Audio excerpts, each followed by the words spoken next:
Sometimes the price of love is paid in loneliness, and the cost of duty measured in years surrendered to others' dreams. England, 1809. The spring countryside of Lancashire rolled past the carriage window in waves of green and gold, hedgerows thick with hawthorn blossoms that scattered white petals across the rutted road. Lady Marguerite Fairholme, known to those few who truly cared as Meg, pressed her gloved fingers against the cool glass and watched the familiar landscape give way to territory she had never seen. At 27, she was travelling toward a future she had not chosen, to marry a man she had never met, and save a family that had long since stopped asking what she might want for herself. Across from her in the modest travelling carriage, Mrs. Agnes Dawson dozed fitfully, her weathered face softened in sleep. The elderly woman had served the Fairholme household for 40 years, through prosperity and decline, through the death of Meg's mother 8 years past, and through the slow unravelling of her father's fortune. At 62, Mrs. Dawson had no business making this journey, but she had insisted with the stubborn loyalty that was her defining characteristic. "I'll not have you travelling alone to meet that man," she had declared, her voice brooking no argument. "Whatever Mr. Grimley may be, you'll arrive as a lady should, properly attended." Meg had not argued. The truth was, she welcomed the familiar presence, even if Mrs. Dawson's health was fragile and the journey taxing. In the weeks since her father, Viscount Edmund Fairholme, had announced the arrangement with Mr. Tobias Grimley, a wealthy merchant twice widowed and eager for a third wife of respectable lineage, Meg had felt herself becoming increasingly unmoored from the life she had known. She thought of Oliver, her younger brother, just 18, and in his second year at Cambridge.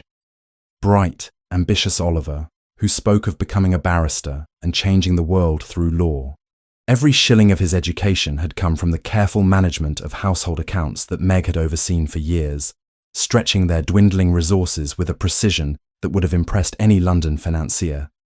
She had sacrificed her own seasons, her own prospects, ensuring that Oliver would have what their father's gambling and poor investments had nearly destroyed.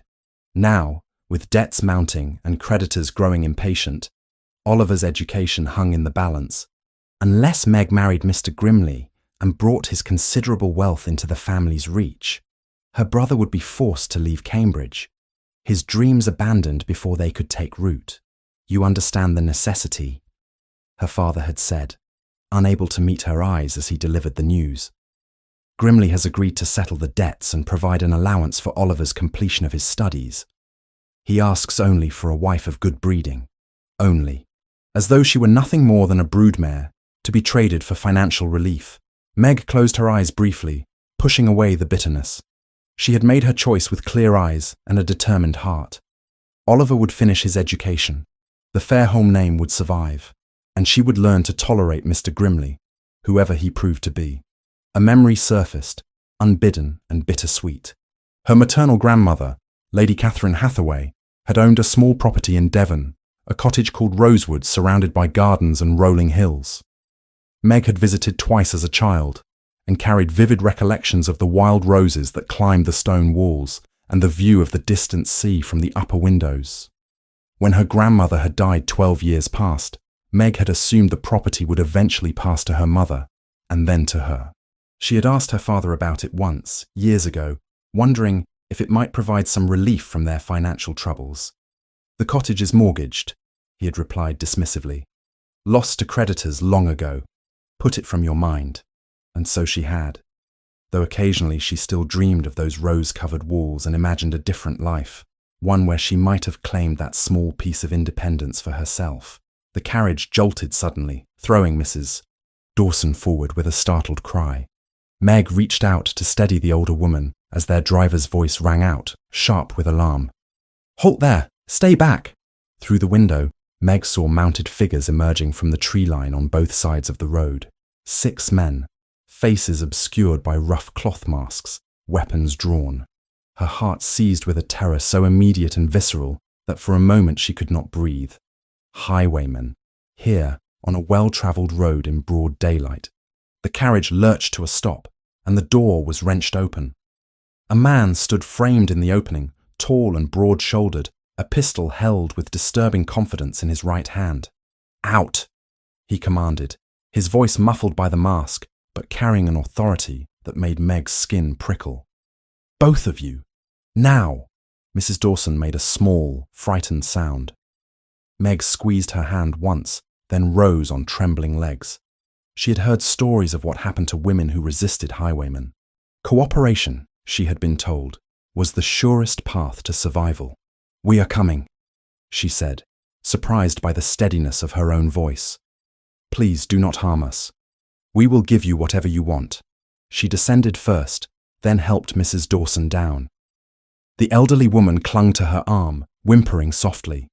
Around them, the other masked men had formed a loose circle, their horses shifting restlessly.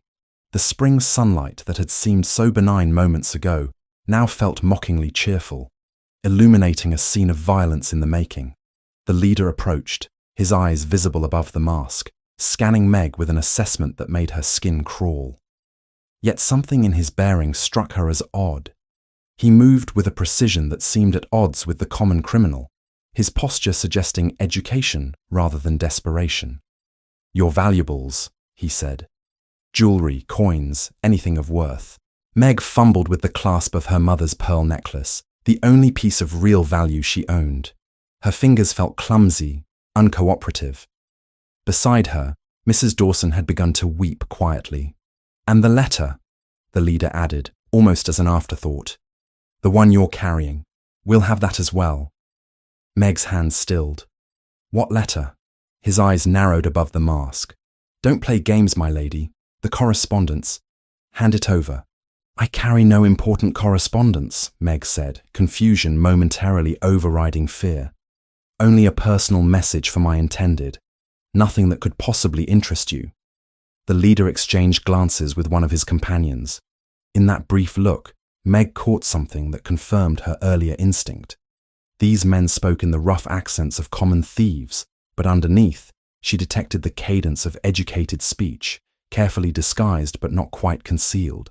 They were not what they appeared to be. Before she could process this realization, one of the other men moved toward the carriage, clearly intending to search it himself.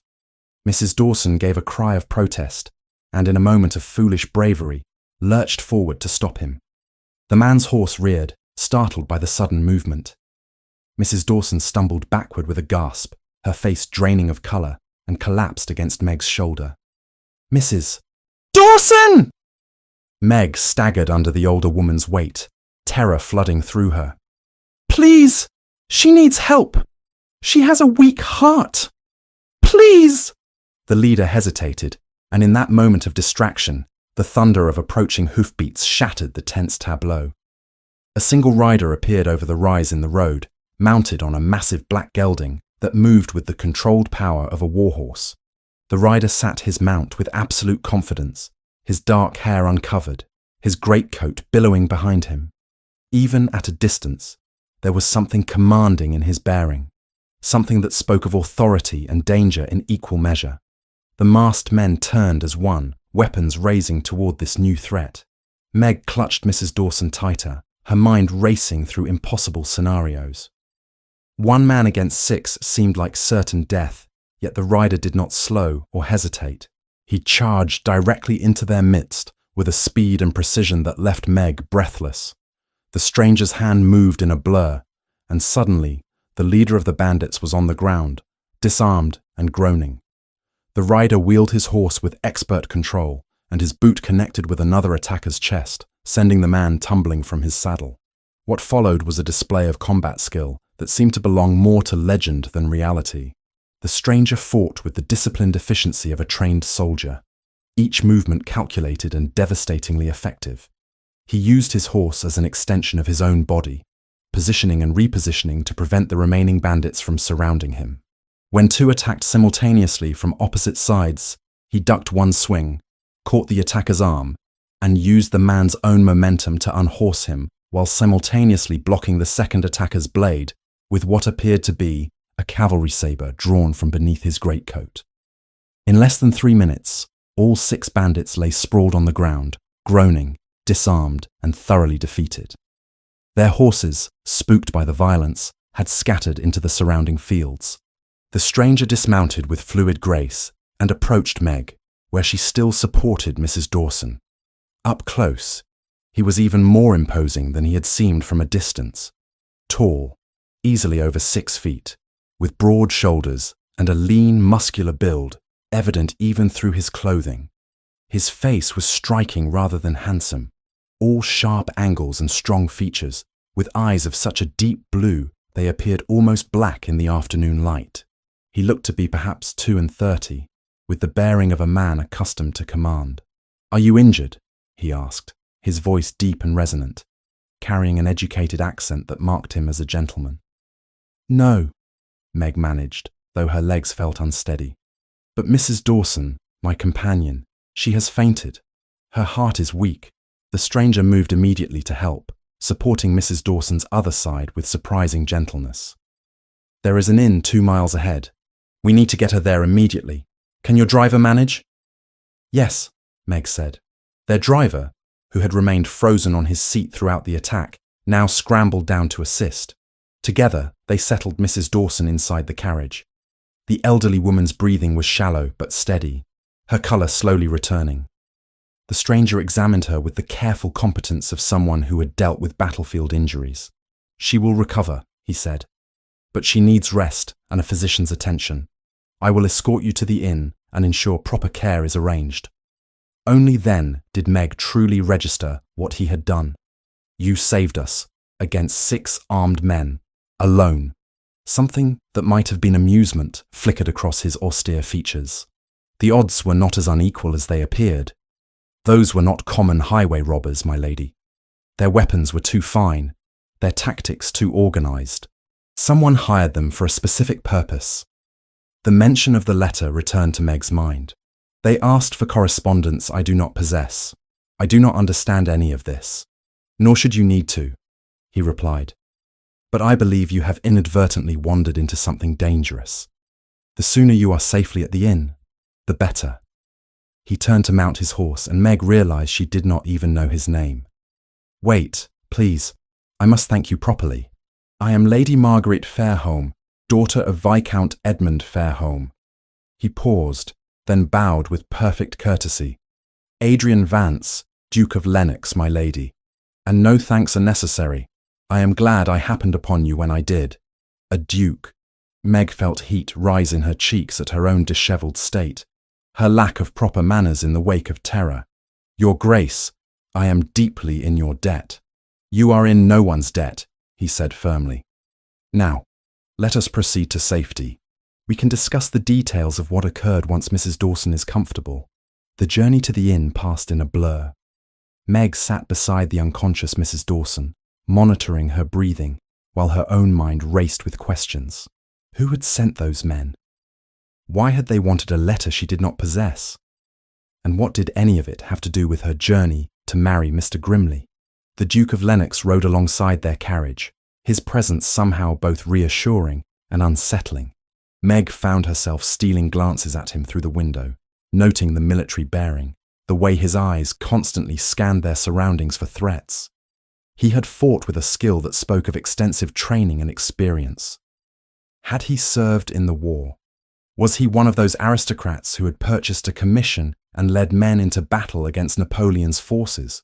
By the time they reached the Rose and Crown Inn, dusk had begun to settle over the countryside. The innkeeper, a stout woman named Mrs. Fletcher, took one look at Mrs. Dawson and immediately summoned help. Within minutes, the elderly woman had been carried to a comfortable room, and a boy had been dispatched to fetch the local physician. Meg sat beside the bed, holding Mrs. Dawson's hand and speaking softly to her. The older woman's eyes fluttered open briefly. "My lady," she whispered, her voice weak. "Such trouble. I am sorry." "Hush," Meg soothed. "You have nothing to apologize for. Rest now. The physician is coming." Mrs. Dawson's eyes closed again, but her grip on Meg's hand remained firm. The physician arrived within the hour, a kind-faced man who examined his patient thoroughly and declared that rest and quiet were the best medicine. "She has had a severe shock," he explained, "but her heart is still sound enough. Keep her calm and comfortable. and she should recover fully within a few days. When Meg finally emerged from Mrs. Dawson's room, she found the Duke of Lennox waiting in the inn's modest parlour. He had removed his greatcoat, revealing a dark blue riding coat and buff breeches that spoke of excellent tailoring and understated wealth. He rose immediately as she entered, his manners impeccable despite the informal circumstances.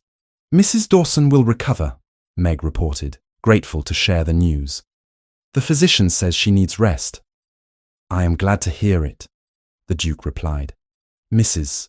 Fletcher has prepared a private sitting room where we might speak more freely, if you are willing. There are matters we should discuss." Meg hesitated, acutely aware of the impropriety of being alone with a gentleman, even one who had saved her life, yet circumstances had already shattered every convention of proper behaviour. What did one more transgression matter? "Yes," she agreed. "I confess I am thoroughly confused by everything that has happened." The private sitting room was small but comfortable, with a fire burning cheerfully in the grate, and tea already laid out. The Duke waited until Meg was seated before taking his own chair across from her. "I believe," he began carefully, "that those men were searching for something specific, something they believed you were carrying to Mr. Tobias Grimley of Lancashire." Meg stared at him. "How do you know about Mr. Grimley?" "Because," the Duke said quietly, "I have been investigating Mr. Grimley for the past 3 months on behalf of His Majesty's government, and I suspect your father's arrangement with him is far more dangerous than a simple marriage of convenience." The revelation hung in the air between them, heavy with implications that Meg could not yet fully grasp. She set down her teacup with care, though her hands trembled slightly. "Investigating Mr. Grimley?" she repeated, her voice careful. "On what grounds?" Adrian Vance leaned back in his chair, his posture relaxed, but his eyes sharp and assessing. In the firelight, his features seemed carved from granite, all hard planes and shadows. "I served as a colonel in His Majesty's army until 2 years past," he explained. "When I inherited the duchy upon my father's unexpected death, I resigned my commission. However, certain connections within the War Office occasionally request my assistance with matters requiring discretion." Meg absorbed this information slowly. A military man, then. That explained the devastating competence with which he had dispatched 6 armed attackers. "And Mr. Grimley requires such discretion." "Mr. Grimley," Adrian said carefully, "has grown remarkably wealthy during the war years through trade that ostensibly supports our naval operations. Ship's supplies, primarily. Rope, canvas, preserved foods. All perfectly legitimate on the surface. But beneath the surface," Meg prompted when he paused. "Beneath the surface there are questions. Ships that should have received supplies but did not. Cargoes that disappeared between port and destination. Financial records that do not quite align." His gaze fixed on her with uncomfortable intensity. "And now, an arranged marriage to the daughter of a viscount, whose lands include a stretch of Lancashire coast, notably convenient for smuggling operations." The implication struck Meg like a physical blow. "You believe my father is complicit in whatever Mr. Grimley is doing?" "I believe," Adrian said more gently, "that your father is a desperate man who may not have asked the questions he should have asked before accepting Mr. Grimley's offer. Desperation makes us blind to inconvenient truths." Meg rose abruptly and moved to the window, staring out at the darkening courtyard. Her reflection gazed back at her, pale and strained. "My father's desperation is my doing in part. I insisted that Oliver be sent to Cambridge, though we could scarcely afford it. I thought if I managed the household carefully enough, if I stretched every shilling far enough, we might somehow survive until Oliver finished his education and could support himself." "That is hardly your fault," Adrian observed. "From what you have told me, you have been the only member of your family acting with any sense of responsibility." She turned back to face him. "And yet here I am, travelling to marry a man you suspect of criminal enterprise, thereby delivering my family's coastal property into the hands of a possible traitor." The bitterness in her own voice surprised her. "So much for responsibility." "You could not have known," Adrian said firmly. "And now that you do know, the situation changes entirely. I cannot allow you to proceed to Grimley's estate without protection. Cannot allow, Meg repeated, a spark of defiance igniting despite her exhaustion. Your Grace, I appreciate your intervention today, and I am grateful beyond measure for Mrs. Dawson's care, but you have no authority over my movements. Something that might have been admiration flickered in his dark eyes. You are quite right. I apologize for the presumption. Allow me to rephrase. I am traveling in the same direction and would consider it an honor to provide escort, given the obvious danger you have already encountered. The more careful phrasing mollified her somewhat. Meg returned to her seat, considering his offer from all angles. If what you say about Mr. Grimley is true, then my arrival at his home with a duke as escort will certainly raise his suspicions. Would that not interfere with your investigation? An excellent point, Adrian acknowledged. But I suspect my investigation has already been compromised. Those men who attacked you were not common thieves. Their weapons, as I mentioned, were of military quality. 2 of them carried cavalry sabers of recent manufacture. And their tactics, though disguised as robbery, showed clear objective. They were searching for something specific. The letter they mentioned, Meg said. But I carry no important correspondence, only a brief message to Mr. Grimley informing him of my expected arrival date. May I see it? Meg hesitated only briefly before retrieving the folded paper from her reticule. Adrian examined it carefully, even holding it up to the firelight as though searching for hidden writing. Nothing obvious, he murmured.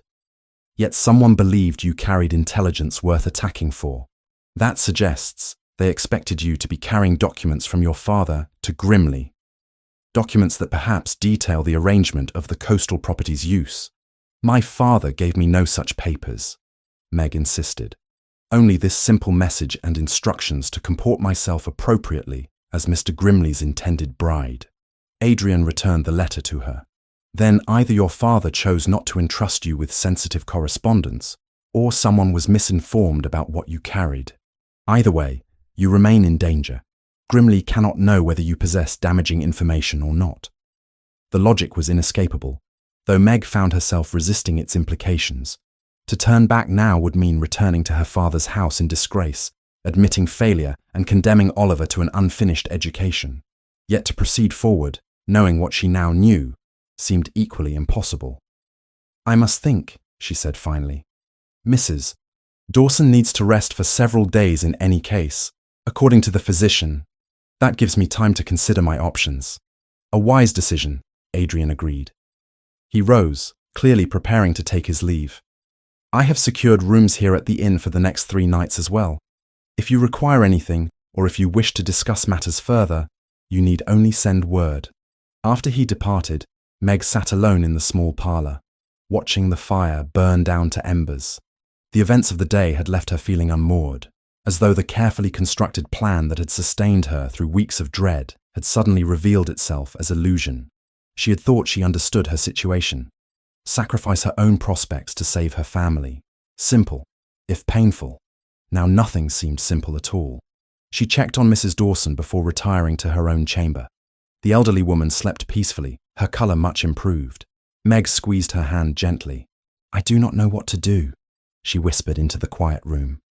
For once in my life, I truly do not know. The next morning brought clearer skies and a letter from Oliver. It had been forwarded from her father's house, and Mrs. Fletcher delivered it with breakfast. Meg broke the seal eagerly, hungry for her brother's familiar handwriting. Dearest Meg, I hope this letter finds you well and that your journey proceeds smoothly. I cannot adequately express my gratitude for the sacrifice you are making on my behalf. You have always been more mother than sister to me, and I am painfully aware that my education has cost you your own happiness. I want you to know that I have begun making inquiries about legal positions that might become available after I complete my final year. Mr. Thornbury, one of my professors, believes I show promise and has offered to write letters of recommendation. If all proceeds well, I may be able to secure a modest income within 18 months of graduation. What I mean to say, though I am doing it poorly, is that you need not feel bound forever by this arrangement. Once I am established, I shall do everything in my power to ensure you have choices again. You deserve happiness, Meg. You deserve to be more than the solution to our family's problems. Your loving brother, Oliver. Meg pressed the letter to her chest, emotion tightening her throat. Dear, earnest Oliver, trying so hard to absolve her of guilt when none of this was his doing. She composed a careful reply, informing him of the attack and Mrs. Dawson's illness, without mentioning her own doubts about proceeding to Grimley's estate. Oliver had enough concerns without adding to them. As she finished sealing the letter, a knock came at her door. Mrs. Fletcher announced that the Duke of Lennox requested a word, if she was receiving visitors. Meg found Adrian in the inn's small garden, examining the weapons he had collected from the attackers.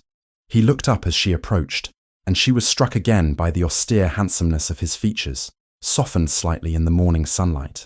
I apologize for the early intrusion, he said, gesturing to the array of blades and pistols laid out on a wooden bench. But I thought you should see this. Meg approached cautiously. The weapons gleamed with recent care, their quality evident even to her untrained eye. Adrian lifted one of the sabres, turning it so she could see the marking near the hilt. This is a cavalry sabre, he explained, issued to British officers. And this mark indicates it was manufactured last year at the Birmingham works.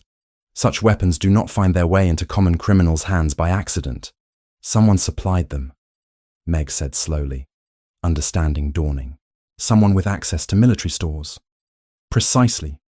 And that someone has resources and connections that make them considerably more dangerous than ordinary highwaymen. He set the sabre down carefully. I sent word to London last night by express rider. I expect a response within 2 days. What will you do then? Adrian's expression grew thoughtful. That depends on several factors. But my immediate concern remains your safety. I have a proposition if you will hear it. Meg gestured for him to continue, curious despite herself.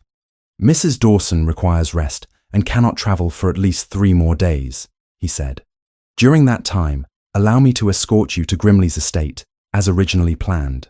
We will maintain the appearance of chance acquaintance, a duke who happened upon you after the attack and felt obligated to ensure your safe arrival. Nothing more. To what purpose? Meg asked. To observe, Adrian replied, and to provide you with an opportunity to assess Mr. Grimley and his household for yourself. You are intelligent and observant. You may notice things that would escape my attention precisely because you are expected to be there. If Grimley is innocent of wrongdoing, you proceed with the marriage as planned, and I withdraw. If he is not, he paused, choosing his words carefully. If he is not, then we will determine another course of action. It was a reasonable proposal, yet Meg found herself hesitating. And if Mr. Grimley proves to be everything you suspect, what then? I return home to my father's house in disgrace, having accomplished nothing except perhaps exposing us both to danger. Then, Adrian said quietly, we find another solution to your family's financial troubles, one that does not require you to sacrifice yourself to a criminal. How generous, Meg said, unable to keep the edge from her voice. And why should you care about the financial troubles of a family you have known for less than a day? Adrian met her gaze steadily. Because I have spent 2 years watching men die for causes not their own, Miss Fairholme. I have seen what happens when the powerful prey upon the desperate, and I find I have developed a profound distaste for it. The simple honesty in his response disarmed her defensive anger. Meg looked away, focusing on the garden's early roses.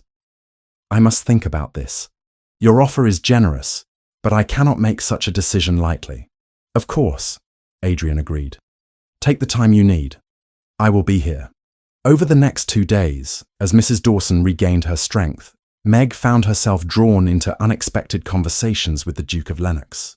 They took meals together in the inn's dining room, maintaining propriety through Mrs. Fletcher's discreet chaperoning presence. Yet despite the formal circumstances, their discussions ranged far beyond polite social pleasantries. Adrian, she discovered, had read widely during his military service. When she mentioned her fondness for Milton's poetry, he quoted passages from Paradise Lost with the ease of long familiarity.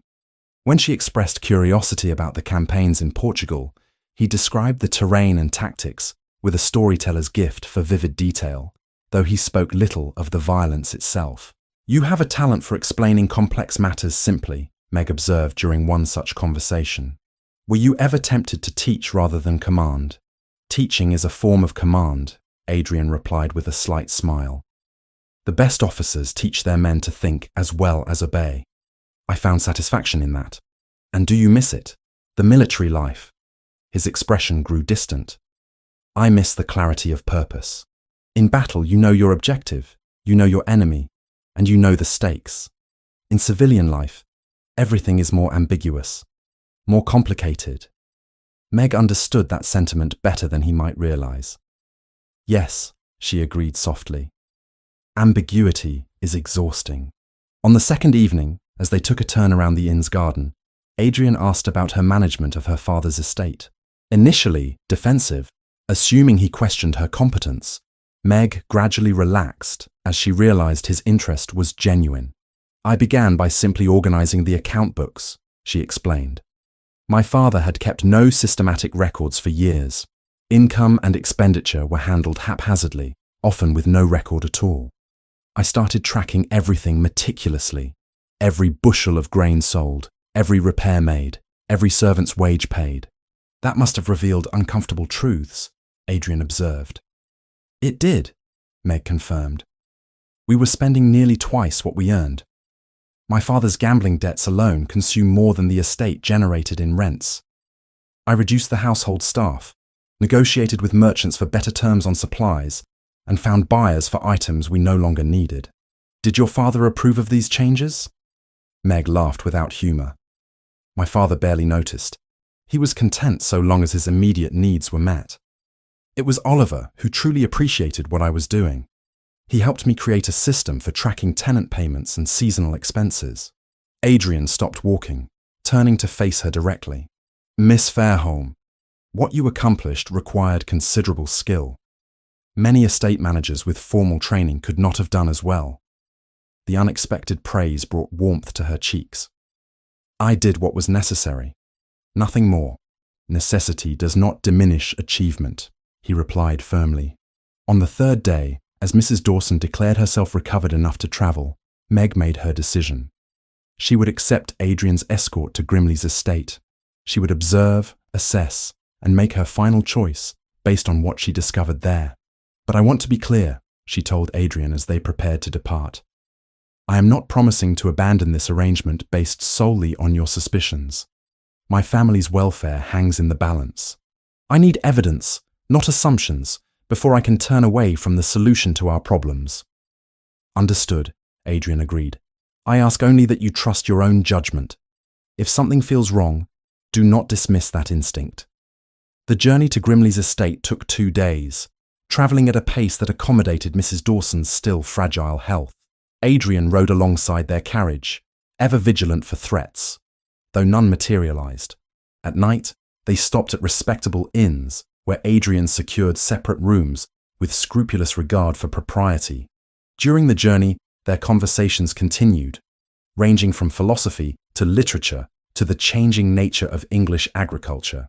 Meg found herself increasingly charmed by Adrian's mind, which combined breadth of knowledge with genuine curiosity. Unlike most gentlemen of her acquaintance, he did not merely wait for his turn to speak, but actually listened to her responses with attention. On one occasion, he tested her knowledge of naval tactics, asking her opinion on blockade strategies. Meg answered honestly, admitting that while she had read general accounts of naval operations, she lacked the technical understanding to offer informed judgment. I appreciate your candor, Adrian said, genuine respect in his voice. Too many people offer confident opinions on subjects they do not understand. I would rather admit ignorance than pretend to knowledge I do not possess, Meg replied. Though I confess, your question makes me curious. Perhaps you could explain the principles. He did so, sketching diagrams in the dust of the road with a stick, illustrating how ships position themselves to control sea lanes and prevent enemy movement. Meg found herself fascinated, not just by the information itself, but by the careful way he ensured she understood each concept before proceeding to the next. By the time they reached the outskirts of Grimley's property, Meg felt as though she had known Adrian far longer than a mere 3 days. The ease between them felt both natural and dangerous. Dangerous because it made her acutely aware of what she stood to lose, by proceeding with her arranged marriage.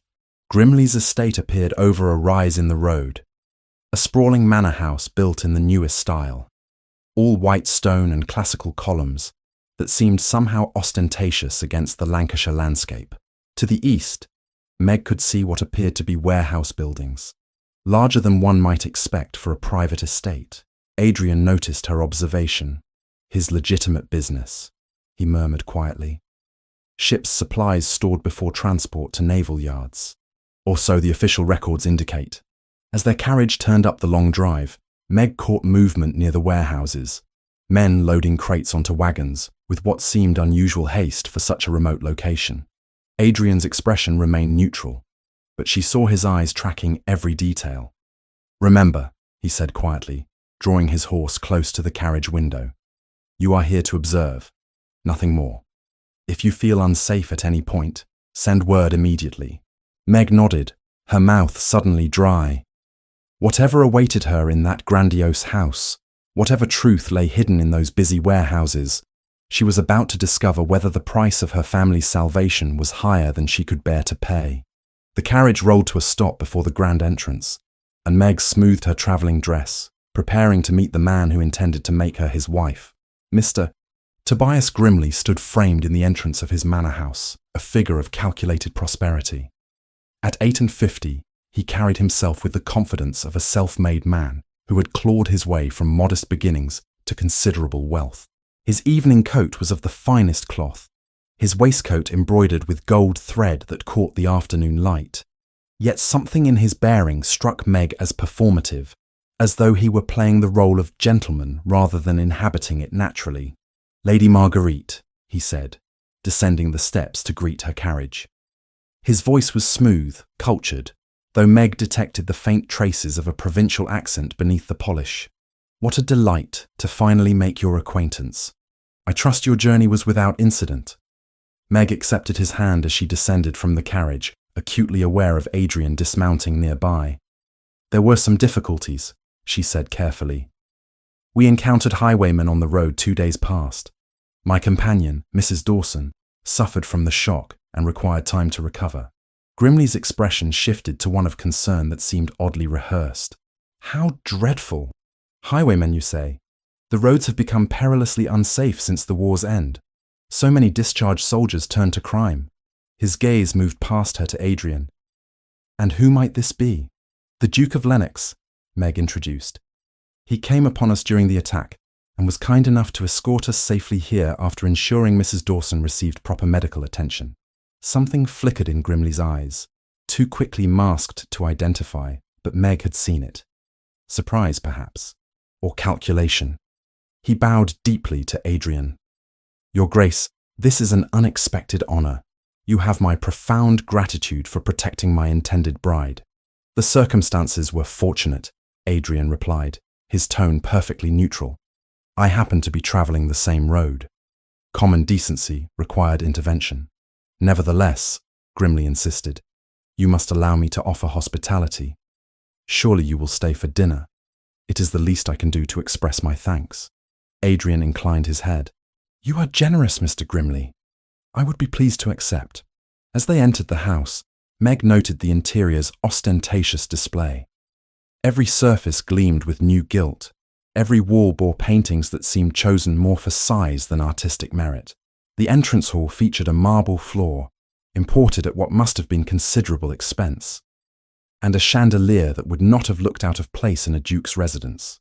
It was wealth displayed without subtlety, as though Grimley felt compelled to announce his success to anyone who entered. A housekeeper appeared, middle-aged and efficient, directing servants to take Mrs. Dawson to a comfortable guest chamber. The elderly woman, still pale from the journey, squeezed Meg's hand before being led away. "I shall have my physician attend her," Grimley said. "Dr. Morrison is most competent." "Thank you," Meg replied.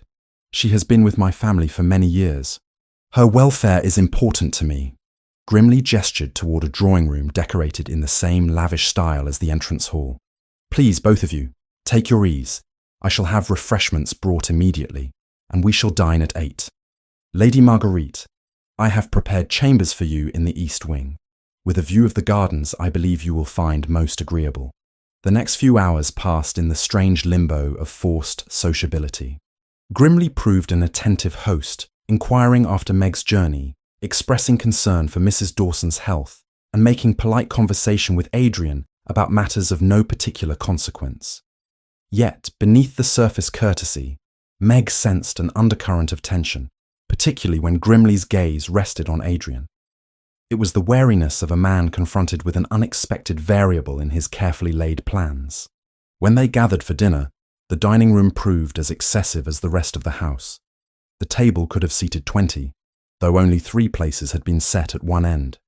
Crystal and silver gleamed in the candlelight, and the courses arrived in rapid succession, each more elaborate than the last. Throughout the meal, Grimley directed most of his conversation toward Meg, his questions carefully calibrated to extract specific information. "Your father's estate at Fairholme Manor," he said as the fish course was cleared. "I understand it includes a considerable stretch of coastline." "Some miles, yes," Meg replied cautiously, "though much of it is rocky and unsuitable for shipping. But there are coves, small harbours where boats might shelter." Meg set down her fork, discomforted by the directness of his inquiry. "I confess I have not surveyed the coast in detail. My responsibilities at Fairholme centred on the household accounts and inland properties." Grimley's smile tightened almost imperceptibly. Of course. Forgive my commercial curiosity.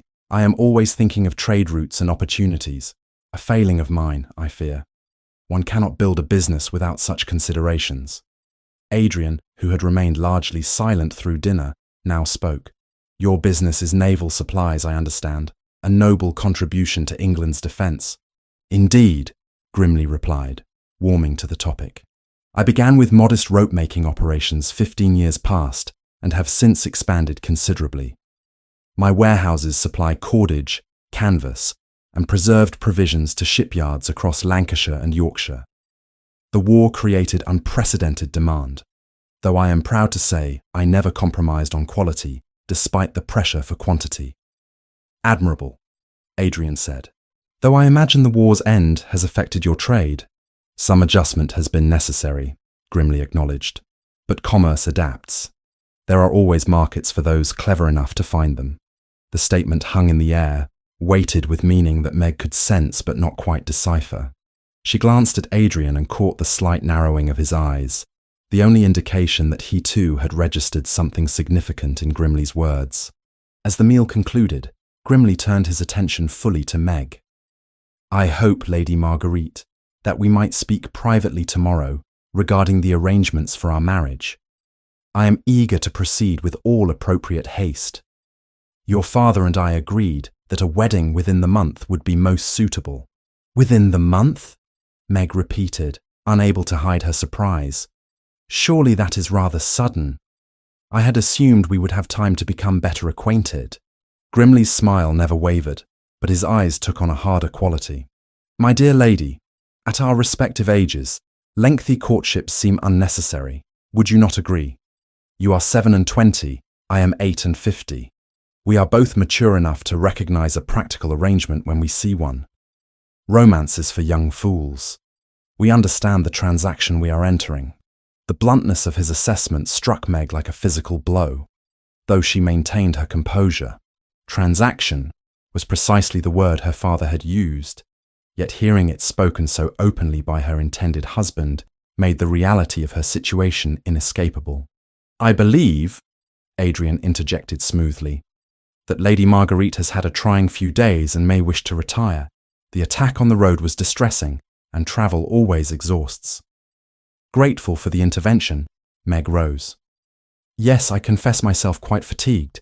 If you will excuse me, Mr. Grimley." "Of course, my dear." Grimley stood, bowing formally. "Sleep well. We shall have much to discuss on the morrow." A maid escorted Meg to her chambers, which proved as lavishly appointed as the rest of the house. Yet despite the comfort of the feather mattress and the fine linens, sleep eluded her. She lay in the darkness, listening to the unfamiliar sounds of the house settling around her, and tried to imagine spending her life in this place, bound to a man who spoke of their marriage as a transaction. The hours crawled past. Midnight came and went. Finally, unable to bear the confinement of her chamber any longer, Meg rose and wrapped a dressing gown over her nightdress. Perhaps a book from Grimley's library would help settle her restless thoughts. The house was dark and silent as she made her way down the corridor, guided by moonlight streaming through tall windows. She found the library on the ground floor, its door slightly ajar. Inside, leather-bound volumes lined the walls, though unlike the rest of the house's ostentatious display, these books appeared largely ornamental, their spines uncracked and pristine. Meg lit a single candle and began examining the shelves, searching for something that might hold her interest. It was while reaching for a volume of Shakespeare that she accidentally dislodged another book behind it. The fallen tome revealed a small recess in the wall, and within that recess, a sheaf of papers. Her heart hammering, Meg extracted the documents with trembling fingers. Even in the candlelight, she could see they were correspondence, some in English, some in what appeared to be French. Names leapt out at her: Liverpool, Portsmouth, Plymouth, port cities, and beside each name, columns of figures and dates. She could not read French fluently enough to decipher the coded portions of the correspondence, but certain phrases were clear enough. Shipment delayed. Route compromised. New contact necessary. A sound in the corridor froze her in place. Footsteps, approaching rapidly. Before she could return the papers to their hiding place, the library door swung fully open, and a large man filled the doorway. He was not one of the house servants she had seen earlier, but someone rougher, his clothing that of a labourer, his expression hard and dangerous. "What are you doing here?" he demanded, advancing into the room. Meg backed away, the papers still clutched in her hand. "I could not sleep. I merely came to find a book." His gaze dropped to the documents she held, and his face darkened. "You shouldn't have those." "I found them by accident," Meg insisted, her voice rising despite her attempt to remain calm. "I meant no intrusion. Give them here." He reached for her, his hand closing around her wrist with painful force. Meg cried out, trying to pull away, but his grip only tightened. He yanked her toward him, his other hand grabbing for the papers. And then, in a crash of splintering wood, Adrian burst through the library's tall window. Glass scattered across the floor as he rolled to his feet, saber already drawn. The man holding Meg released her immediately, reaching for a knife at his belt, but Adrian moved with devastating speed. The flat of his blade connected with the man's wrist, sending the knife clattering away, and a swift kick to the chest sent the man sprawling backward into a bookshelf. "Are you hurt?" Adrian demanded, positioning himself between Meg and her attacker. "No," Meg gasped. "I came for a book and found these papers hidden. He caught me." Adrian's expression hardened. "Stay behind me." The man on the floor was already scrambling up, rage twisting his features. He lunged at Adrian with his bare hands, clearly trained in fighting. But Adrian had fought in actual war against men trying to kill him, and this was no contest. He sidestepped the charge, used the man's momentum against him, and in 3 efficient moves had him disarmed, subdued, and groaning on the floor. "Who employs you?" Adrian demanded, his voice cold with authority. The man spat blood, but said nothing. "Answer, or I will make you answer. You have no authority here," came a new voice from the doorway. Grimley stood there, now fully dressed despite the late hour, and behind him crowded 4 more men of similar rough appearance to the one on the floor. All were armed. Adrian's posture never changed, his saber held in perfect guard position. "On the contrary, Mr. Grimley, I have all the authority I require. I am here on the direct orders of the War Ministry to investigate treasonous activities, including espionage and the sale of military intelligence to French agents." Grimley's mask of gentility cracked, revealing the calculating predator beneath. "And you have proof of such wild accusations?" "I do now," Adrian replied, nodding toward the papers Meg still held. "As does Lady Marguerite. Correspondence detailing the movement of British ships and supplies, names of French contacts, enough to see you hanged for treason." The tension in the room crystallized into something deadly. Grimley's men shifted, hands moving toward weapons. Meg felt terror spike through her, but Adrian's voice cut through her fear. "Lady Marguerite, move toward me slowly. We are leaving." She obeyed, clutching the papers to her chest as she edged around the groaning man on the floor. Adrian never took his eyes from Grimley and his men, his blade steady in his hand. "You cannot simply walk out of here, Your Grace," Grimley said softly. 5 armed men against 1. Even a duke's privilege has limits. "Then we will discover those limits," Adrian replied. "But I assure you, Mr. Grimley, several of your men will die before I fall. And my death would bring far more scrutiny than you can afford. The War Ministry knows exactly where I am and why. If I do not report back by dawn, soldiers will descend on this place before you can burn half the evidence." The statement was delivered with such absolute conviction that Grimley hesitated. In that moment of uncertainty, Adrian moved. He grabbed Meg's hand and pulled her toward the shattered window. "Run!" he commanded. They burst into the night air, Meg still clutching the papers, Adrian's hand iron firm around hers. Behind them, she heard Grimley shouting orders. They ran across the manicured lawns toward the stables, where Adrian had apparently left his horse already saddled and ready. "Up!" he ordered, lifting Meg into the saddle with startling strength before swinging up behind her. His arm came around her waist, securing her against his chest, and then they were galloping into the darkness, the sound of pursuit rising behind them. The ride that followed blurred into a nightmare of pounding hooves and terrified flight. Meg clung to the saddle, feeling Adrian's body move with the horse's rhythm, his arm holding her safe even as they flew through the night at reckless speed. She heard shouts behind them, the crack of pistol fire, but Adrian never slowed, guiding his mount along roads he must have scouted earlier. After what felt like hours, but could only have been perhaps 30 minutes, they arrived at a different manor house, this one dark and quiet. Adrian reined in at the entrance and dismounted, lifting Meg down with the same care he had shown throughout their flight. "Where are we?" she asked, her voice shaking. "Bancroft Hall," Adrian replied, pounding on the door. "Sir William Bancroft served under my command in Portugal. He is absolutely trustworthy." The door opened to reveal a butler in nightclothes, his expression moving from annoyance to immediate attention when he recognized Adrian. "Your Grace." "What?" "Fetch Sir William immediately," Adrian commanded. "And wake Lady Bancroft. We have a lady in distress who requires shelter and protection." Within minutes, the house had come alive. Sir William Bancroft, a man in his late 40s with the bearing of a soldier, appeared fully dressed and alert. His wife, Lady Bancroft, followed moments later, her kindly face creased with concern. "Adrian," Sir William said, clasping his friend's shoulder. "What trouble have you found this time?" "Treason," Adrian replied bluntly. "Espionage, smuggling, and likely murder if we had not escaped when we did. This is Lady Marguerite Fairholme. She was to marry the man I have been investigating, Mr. Tobias Grimley. She is now a witness and likely a target. I need to send urgent word to London and secure her safety." Lady Bancroft immediately took Meg's arm, her touch gentle and maternal. "You poor dear. Come, let us get you warm and safe. William, have your men stand watch. Adrian, send your messages. We will protect this young lady with our lives, if necessary." As Lady Bancroft led her away, Meg looked back to see Adrian already writing rapidly, his face grim and focused. She clutched the stolen papers against her chest, evidence that had transformed her from bride to fugitive in the space of a single night.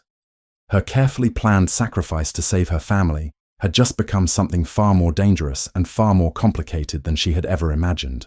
The morning sun streamed through the tall windows of Bancroft Hall's library, where Adrian had spread the stolen documents across a mahogany table. Meg stood beside him, watching as his finger traced lines of text, his expression growing darker with each page he examined. "These are not merely smuggling records," he said quietly, his voice carrying the weight of grim certainty. "These are intelligence reports, troop movements, supply shipments, naval deployments. All of it coded and prepared for transmission to French operatives." Meg felt her stomach twist with nausea. She had suspected Grimley of criminal activity, but the scope of his betrayal exceeded her darkest imaginings. "He is selling information that could cost British soldiers their lives." "He has been selling such information for years," Adrian replied, setting down one document and picking up another. Look at these dates. This correspondence goes back to 1806, 3 years into the war. Grimley has been operating as a spy while posing as a loyal supplier to His Majesty's Navy. And my father's lands, Meg said slowly, understanding crystallizing into painful clarity. The coastal property Grimley inquired about so pointedly. He wanted it as a smuggling route, did he not? Adrian nodded. Your father's estate includes several small coves that customs officers rarely patrol, perfect for landing contraband goods brought from France or the Channel Islands. Grimley likely planned to use those same routes to send his intelligence reports across the Channel and receive payment in return. Meg sank into a chair, her legs suddenly unsteady. My father could not have known. Surely he could not have known what Grimley intended. I doubt he asked, Adrian said more gently. A desperate man offered him a solution to his financial troubles. He chose not to examine that solution too closely. Before Meg could respond, Sir William Bancroft entered the library, his expression grave. The express rider has returned from London. The War Ministry is sending a detachment of soldiers, but they will not arrive for 3 days at minimum. In the meantime, they request you maintain surveillance on Grimley's operations and gather additional evidence if possible. Adrian's jaw tightened. Grimley knows we escaped with documents. He will be destroying evidence even now, possibly preparing to flee. Then we must hope 3 days is sufficient time for him to make a mistake, Sir William replied. He turned to Meg with a kindly expression. Lady Marguerite, my wife insists you rest and recover from last night's ordeal. She has prepared a comfortable chamber for you, and our household is entirely at your disposal for as long as you require sanctuary. You are very generous, Sir William, Meg said, rising. But I cannot help feeling I have brought terrible danger to your doorstep. Nonsense, Sir William declared. Any man who served under Adrian's command would count it an honour to assist him in matters of such importance. Besides, my dear, you are the innocent party in all this. The danger belongs to the traitors, not to their intended victims. Lady Bancroft appeared in the doorway, her round face warm with maternal concern. Come, my dear. You need proper rest, good food, and perhaps a bath after your harrowing night. The gentlemen can manage their strategy discussions without us for a few hours. Meg allowed herself to be led away, grateful for Lady Bancroft's competent kindness. The older woman guided her to a pleasant chamber decorated in soft blues and creams, where a copper bath had already been prepared and fresh clothing laid out. These were my daughters, Lady Bancroft explained, indicating the gowns. She married 2 years past and left several dresses behind. You appear of similar height and build. Please, make use of whatever you need. After Lady Bancroft departed, Meg sank into the bath with a sigh of profound relief. The hot water eased muscles she had not realized were clenched with tension, and for the first time since the previous night's terror, she allowed herself to truly feel the enormity of what had occurred. She had nearly married a traitor. Had the attack on the road not happened, had Adrian not intervened, she would have proceeded to Grimley's estate in ignorance. Would Grimley have revealed his true nature after the marriage? Or would he have maintained his facade while using her family's property for his treasonous activities? The thought made her shudder despite the bath's warmth. After bathing and dressing in one of the borrowed gowns, Meg found herself too restless to remain in her chamber. She wandered downstairs and discovered a charming garden behind the house, where late spring flowers bloomed in ordered profusion. The normality of it, the simple beauty of roses and honeysuckle, provided a strange comfort after the violence and fear of recent days. She was examining a particularly lovely climbing rose when Adrian's voice spoke behind her. You should be resting. Meg turned to find him standing on the garden path. His coat removed and his shirt sleeves rolled to the elbows in a display of informality that would have shocked her a week ago. Now, after all they had been through, such breaches of propriety seemed insignificant. I find rest eludes me, she admitted. My mind will not settle. Every time I close my eyes, I see that man's face as he grabbed me in the library. Adrian moved closer, his expression softening with something that might have been concern or might have been deeper. You were remarkably brave. Not many people would have kept their composure in such circumstances. I was terrified, Meg corrected. I merely had the good fortune to be terrified in your vicinity. A slight smile touched his austere features. Fortune had little to do with it. I was watching Grimley's house. When I saw lamplight in the library at such a late hour, I investigated. I am merely grateful I arrived when I did. They stood in silence for a moment, the garden's peace wrapping around them.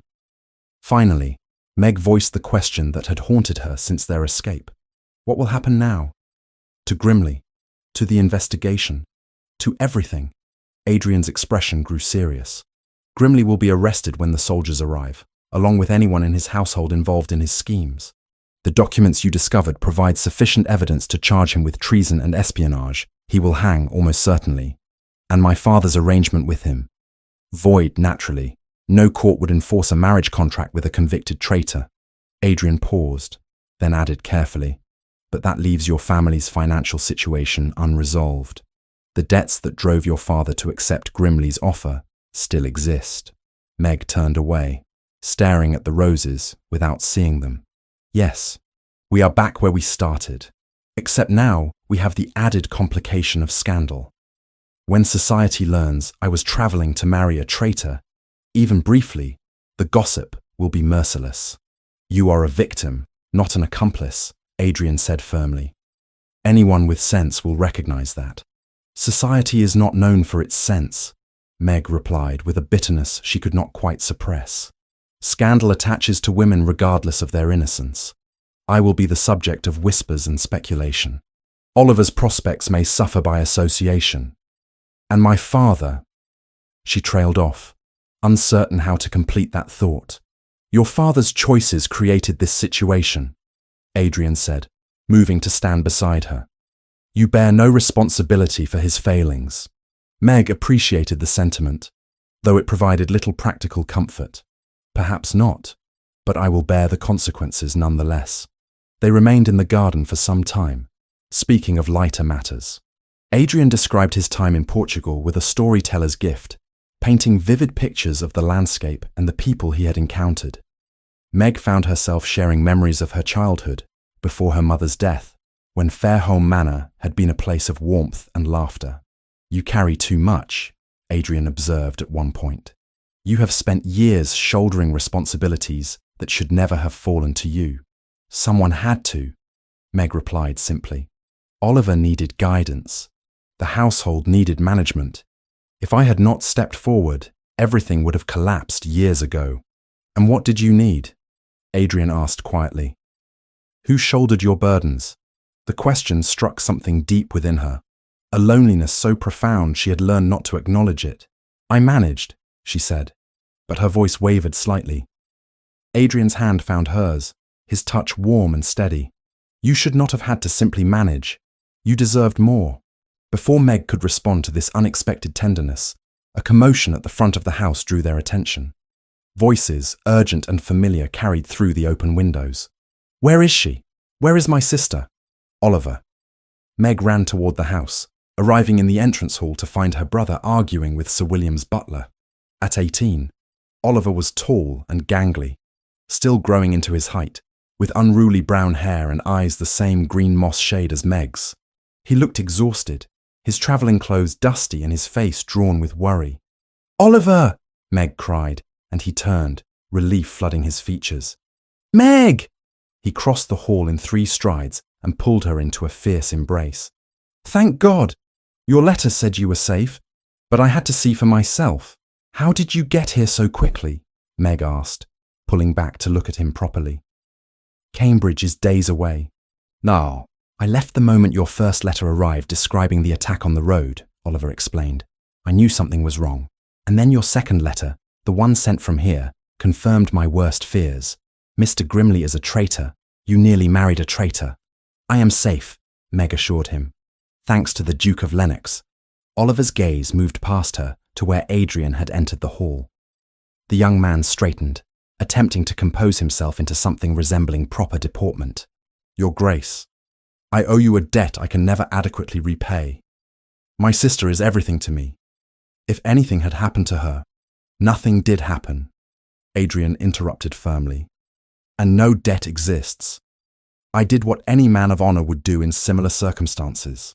Sir William appeared, offering Oliver refreshments and a chamber to rest in.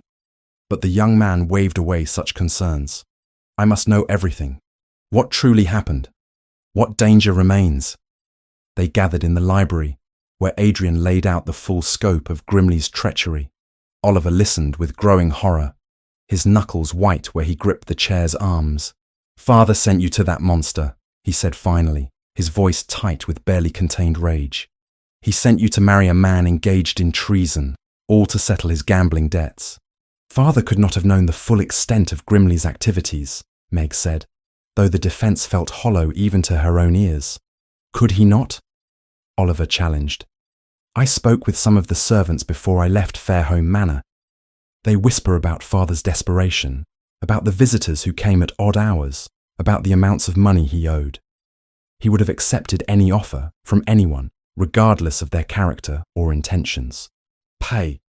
The accusation hung in the air, stark and painful in its truth. Meg wanted to defend their father, but the words would not come. She had spent so many years making excuses for Viscount Edmund Fairholme's failures, stretching household funds to cover his gambling losses, maintaining appearances while he drank away their remaining resources. When had her defence of him become automatic rather than sincere? I tried to travel faster, Oliver continued, his voice breaking slightly. When I received your letters, I went immediately to Father, thinking he might help arrange swift transport. He refused, said you were capable of managing your own affairs, that I was overreacting to ordinary travel difficulties. Meg felt something crack inside her chest. He said that? His exact words were, Meg has always been remarkably competent at handling unpleasant situations. I am certain she will manage this one as well. Oliver's expression twisted with bitterness. As though you were dealing with a difficult merchant rather than a potential traitor. Adrian, who had been watching this exchange silently, now spoke. Your father's failures do not define either of you. You have both demonstrated remarkable courage and integrity, despite his influence, not because of it. Easy words for a duke, Oliver said, though not unkindly. You do not understand what it is to depend on someone so fundamentally unreliable. Perhaps not, Adrian acknowledged. But I understand duty, and I understand the weight of responsibility shouldered by those forced to compensate for others' weakness. I have seen it in soldiers who fought brilliantly despite incompetent commanders. I see it now in both of you. Before the conversation could continue, Sir William entered with news that cast a shadow over the entire day. Express rider from London, he announced grimly. The soldiers have encountered delays. They will not arrive for 5 days, possibly 6. Adrian's expression darkened. 5 days is an eternity. Grimley will use that time to destroy evidence and coordinate with his confederates. There is more, Sir William continued. My sources indicate that Grimley has fled his estate. His whereabouts are currently unknown, though reports suggest he may be attempting to reach the coast and secure passage to France. Then we must find him before he escapes, Adrian said immediately, rising from his chair. Adrian, Sir William cautioned, you are one man. Grimley will have resources, allies, men willing to kill to protect their conspiracy. Then I will need to be very careful, Adrian replied, his tone brooking no argument. Lady Marguerite discovered evidence that can hang a traitor. I will not allow that traitor to escape justice simply because the army moves slowly. Meg stood as well. I am coming with you. Absolutely not, Adrian said firmly. You have been through enough already. That evidence was discovered by me at considerable risk, Meg countered. And those documents detail the use of my family's property in treasonous activities. This is my concern as much as yours. Meg, he is right, Oliver interjected. This is too dangerous. And yet danger found me regardless, Meg replied, her voice steady despite the fear coiling in her stomach. At least if I accompany his grace, I will face it with someone capable of protection, rather than stumbling into it alone as I did before.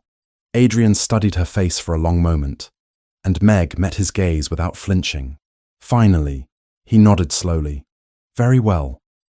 But you will follow my instructions without question, and at the first sign of serious danger, you will retreat to safety.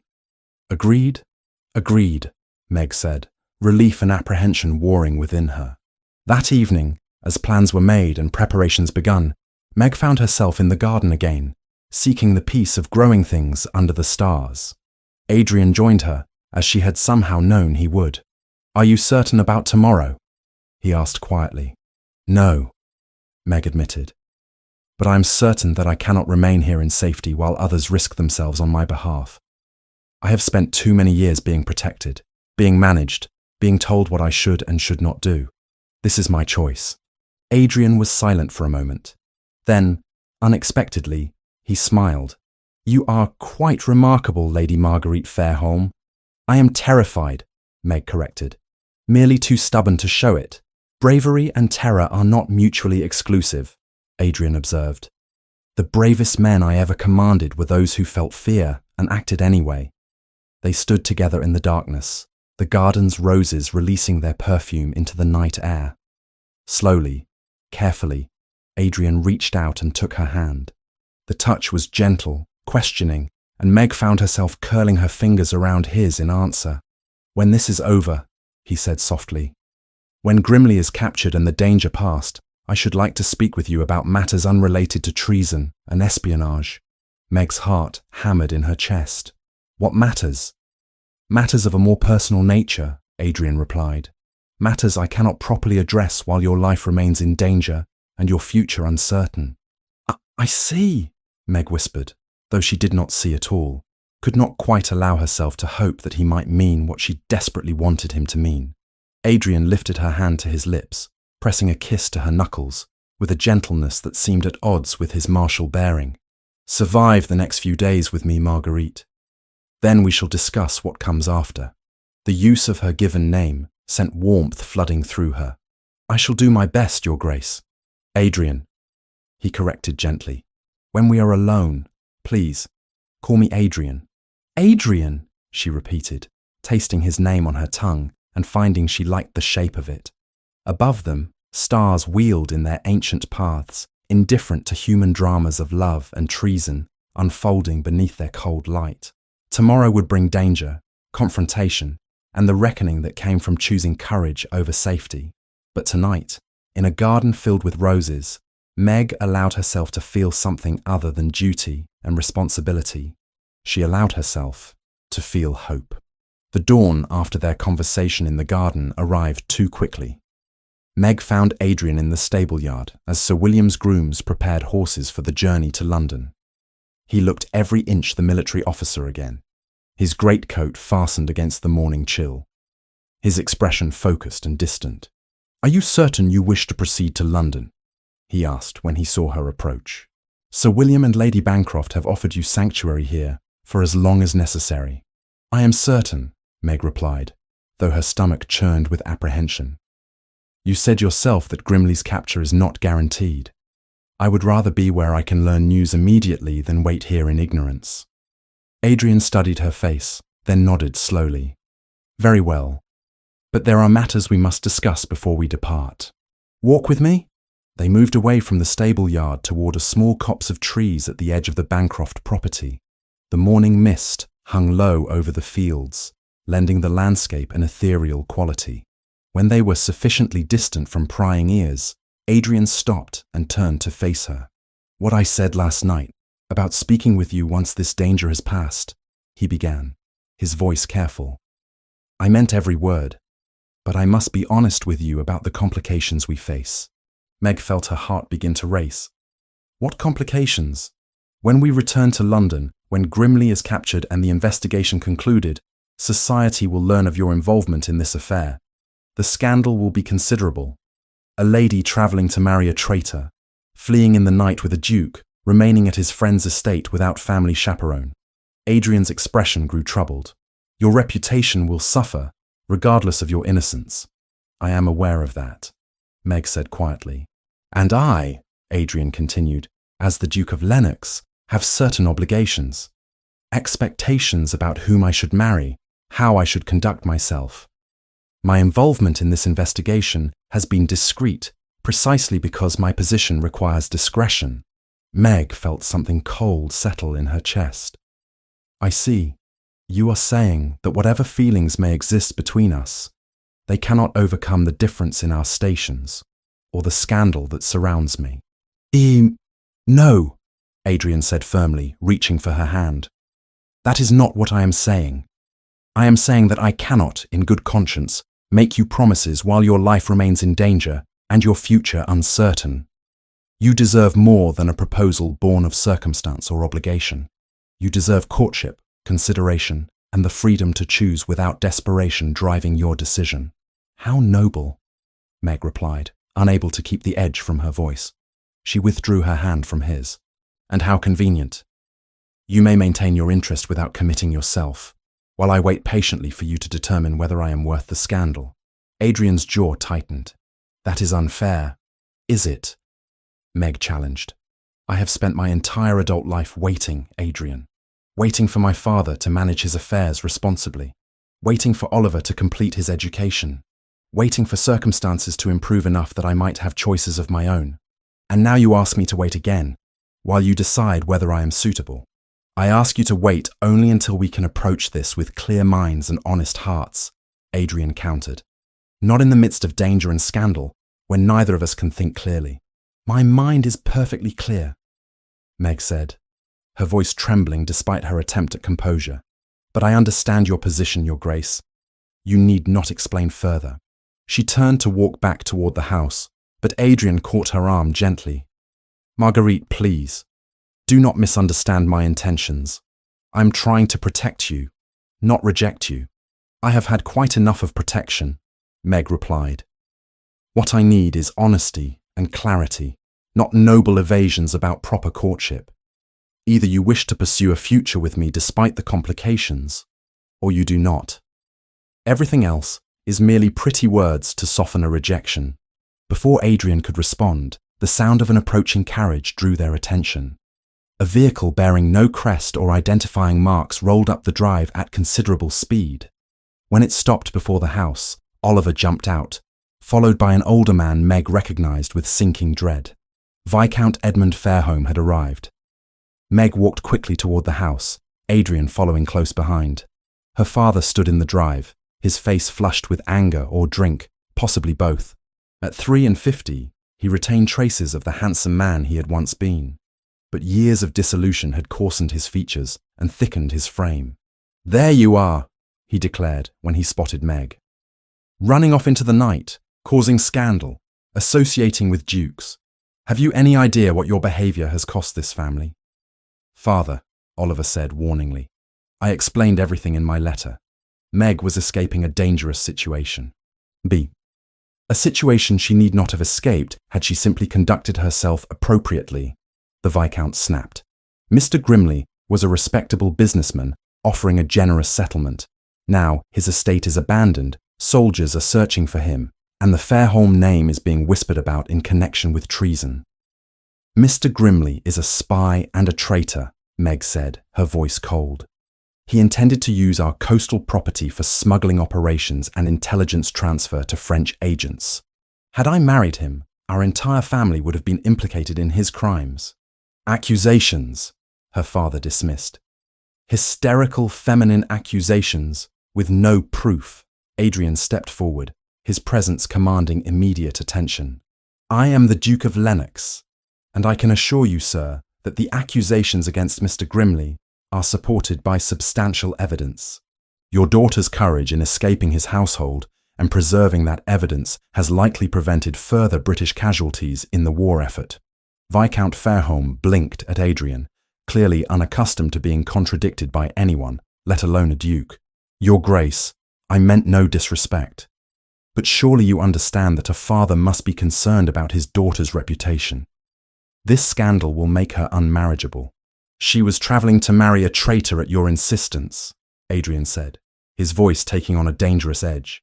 Any scandal that results falls squarely upon your shoulders, not hers. The Viscount's face darkened. How dare you presume to lecture me about my own daughter? I am her father. I made the arrangement with Grimley in good faith, attempting to secure her future. You made the arrangement to settle your gambling debts, Oliver interjected sharply. Do not pretend this was about Meg's welfare. Oliver, their father said warningly. No, Oliver continued, his voice rising. I will not be silent any more. Meg has sacrificed everything for this family. She managed your estate, stretched our resources to pay for my education, and finally agreed to marry a stranger to save us from your financial disasters. And now you arrive here concerned not for her safety, but for your reputation. You forget yourself, boy, the Viscount snarled. I forget nothing, Oliver shot back. I remember every sacrifice Meg made while you drank and gambled away what little we had left. I remember her sitting up nights managing account books you could not be bothered to examine. I remember her giving up her own seasons so I could attend Cambridge. And I am done pretending you are anything other than what you are. A selfish, irresponsible failure of a father. The words hung in the air, shocking in their honesty. The Viscount stared at his son, his face cycling through rage, shame, and finally a kind of deflated defeat. You have no idea what pressures I have faced, he said finally, his voice subdued. Then perhaps you should have asked for help rather than creating more problems, Oliver replied, though his tone had softened slightly. Sir William, who had emerged from the house during this confrontation, now stepped forward diplomatically. Perhaps we should continue this discussion inside, over refreshment. I'm certain we can address these matters more calmly in a proper setting. As they moved toward the house, the Viscount walked beside Meg. Your mother would have managed things better, he said quietly, the admission costing him visible effort. I have made a disaster of everything since she died. It was the closest to an apology Meg had ever heard from her father. She felt a complex mixture of anger, pity, and exhaustion.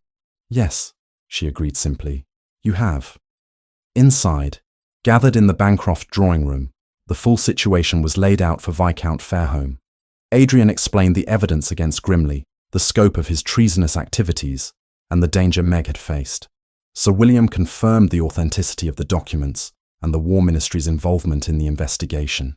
Throughout the recitation, the Viscount grew progressively paler. Finally, he spoke. The coastal property. He specifically asked about the coastal property when negotiating the marriage settlement. Because he intended to use it for his smuggling operations, Adrian confirmed. Your daughter's marriage would have given him legal access to those coves. I never imagined, the Viscount murmured. I thought him merely a merchant, wealthy, eager for a connection to the nobility, but nothing more sinister. You did not ask, Meg said quietly. You needed money, and he offered it. That was sufficient. Her father met her gaze, and for once, he did not look away from the accusation. You are right. I did not ask because I did not want to know. A long silence followed. Then, unexpectedly, the Viscount spoke again. The cottage. The property your grandmother left. I told you it was mortgaged, but that was a lie. Meg felt her breath catch. What? Rosewood Cottage in Devon, her father continued, not meeting her eyes. Your maternal grandmother left it specifically to you in her will. It was never part of the Fairholme estate, never subject to my debts. I told you it was lost because I did not want you making plans for independence. I needed you at Fairholme Manor, managing the household I could not be bothered to manage myself. The betrayal struck Meg like a physical blow. For years, she had believed herself entirely dependent on her father's failing estate, with no alternatives. All that time, she had owned property of her own, a small piece of independence deliberately kept from her. You lied to me, she whispered. For years, you lied to me about my own inheritance. Yes, the Viscount admitted, shame colouring his voice. I am sorry.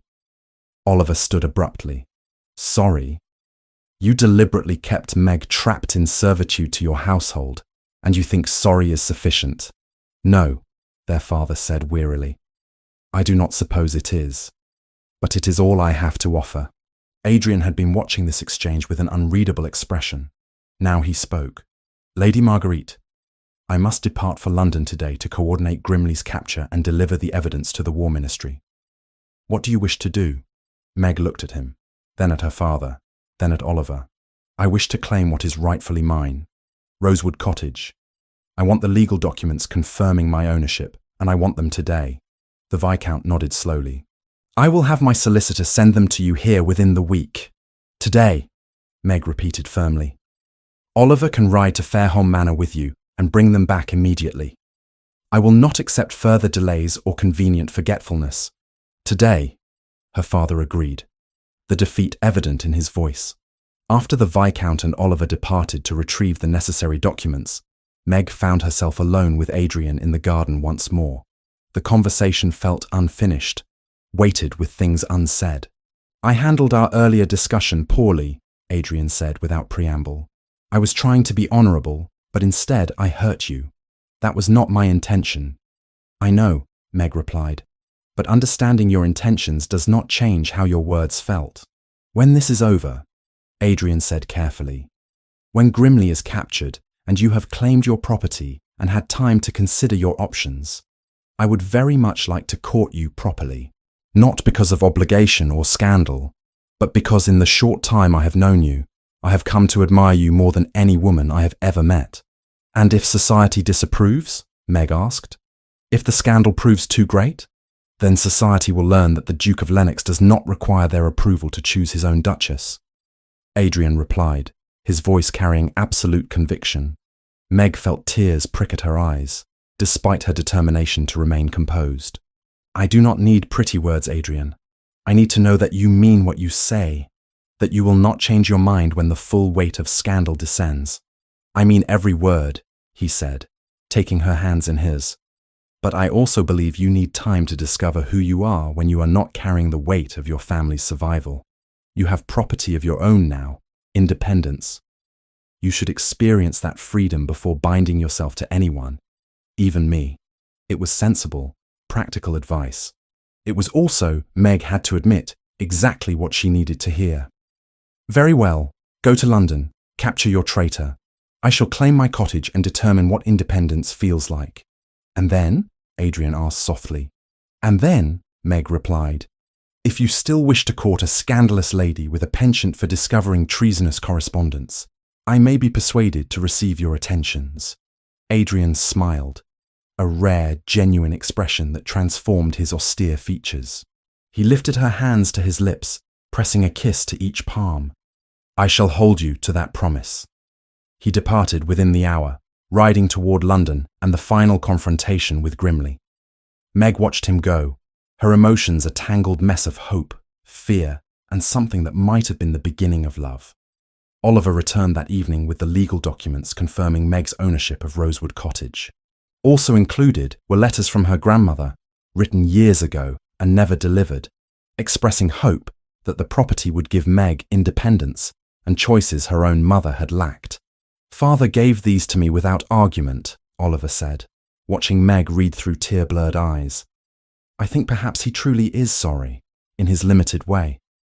Sorry does not undo years of lies, Meg replied, but she carefully folded the letters and placed them with the legal documents, evidence of the grandmother she barely remembered, but who had thought of her future with more care than her own father ever had. 2 days later, word reached Bancroft Hall that Grimley had been captured attempting to board a ship for France. Adrian's express message was brief but triumphant. The traitor was in custody, his confederates being rounded up, and the evidence Meg had discovered would ensure convictions. But there was troubling news as well. Lady Vivian Hartley had been making the rounds of London society, spreading carefully worded rumours about Meg's behaviour. According to Vivian's version of events, Meg had used the supposed danger from Grimley as an excuse to pursue an inappropriate relationship with the Duke of Lennox, staying at his friend's estate without proper chaperone and scandalising all who heard the tale. She is positioning herself as an alternative, Lady Bancroft explained gently as she shared the London correspondence with Meg, making herself appear virtuous in contrast to your supposed impropriety. There are whispers that the Duke may offer for her to repair the scandal. Meg felt a cold fist clench around her heart, but she lifted her chin and met Lady Bancroft's sympathetic gaze. Then I suppose we shall see what the Duke truly values, will we not? 3 more days passed before Adrian returned to Bancroft Hall. Meg heard his arrival from the garden where she had been reading her grandmother's letters for perhaps the 10th time. She rose slowly, smoothing her borrowed dress, and walked toward the house with her heart hammering against her ribs. He stood in the entrance hall, travel-stained and exhausted but whole. When he saw her, his severe expression softened into something that made Meg's breath catch. "It is done," he said simply. "Grimley and 6 of his associates are in custody. They will hang for treason within the month." "And the scandal?" Meg asked, proud of how steady her voice remained. "I understand Lady Vivian has been busy in London." Adrian's expression hardened. "Yes, she has. Spreading lies and positioning herself as a virtuous alternative. I made my position abundantly clear to her and to anyone else who would listen." He stepped closer. "I am not interested in Lady Vivian's machinations. I am interested in claiming a cottage in Devon if its owner will permit me to call upon her there." Meg felt the tight band around her chest finally loosen. "I believe that could be arranged, Your Grace." "Adrian," he corrected softly. "Always Adrian, to you." In the doorway, Oliver cleared his throat meaningfully. "Perhaps I should mention that our father has returned to Fairholme Manor, thoroughly chastened and considerably sobered by recent events. He has asked me to convey that Meg is welcome to do whatever she wishes with her property and her future, and he will not interfere." "How magnanimous," Meg said dryly. "It is a start," Oliver replied with a slight smile. "Small steps toward becoming less insufferable." That night, Meg lay awake in her borrowed chamber, thinking about the future that had seemed impossible mere weeks ago. She owned property, she had independence, and a duke wanted to court her despite scandal and society's disapproval. It was, she thought, far more than she had dared to hope for when she had set out to marry Tobias Grimley. Sometimes the worst decisions led to the best outcomes, though the path between the two was rarely straight or easy. Tomorrow, she would begin planning her journey to Devon, to Rosewood Cottage, and the life her grandmother had dreamed for her. And Adrian, freed from his investigation and the immediate demands of duty, would follow when his own obligations allowed. They would face scandal, certainly. Society would whisper and judge, but they would face it together, and that made all the difference. The interrogation chamber in London's War Ministry building was austere and cold. Stone walls that had witnessed countless confessions over the decades. Tobias Grimley sat shackled to a heavy oak chair, his expensive clothing now rumpled and stained. The veneer of gentility stripped away to reveal the calculating criminal beneath. Adrian stood across from him, flanked by 2 military officials and a clerk recording every word. Behind a screen, unseen but listening, were representatives from the Home Office and the Admiralty. The evidence spread across the table between them told a damning story of years of betrayal. "You have one opportunity to reduce your sentence from hanging to transportation," the senior official, Colonel Matthews, stated without inflection. "Tell us everything. Names, contacts, methods. Hold nothing back." Grimley's eyes, formerly so confident, now darted between the men surrounding him. "I want guarantees. Written promises that cooperation will spare my life." "You are in no position to negotiate terms," Adrian said coldly. "You sold intelligence that cost British soldiers their lives. You coordinated with French agents while profiting from contracts with His Majesty's Navy. The evidence is overwhelming. Your only choice is between the rope and the prison hulks bound for Australia." A long silence followed. Finally, Grimley spoke, his voice defeated. "Very well. I will tell you what you wish to know. But understand, I was not alone in this.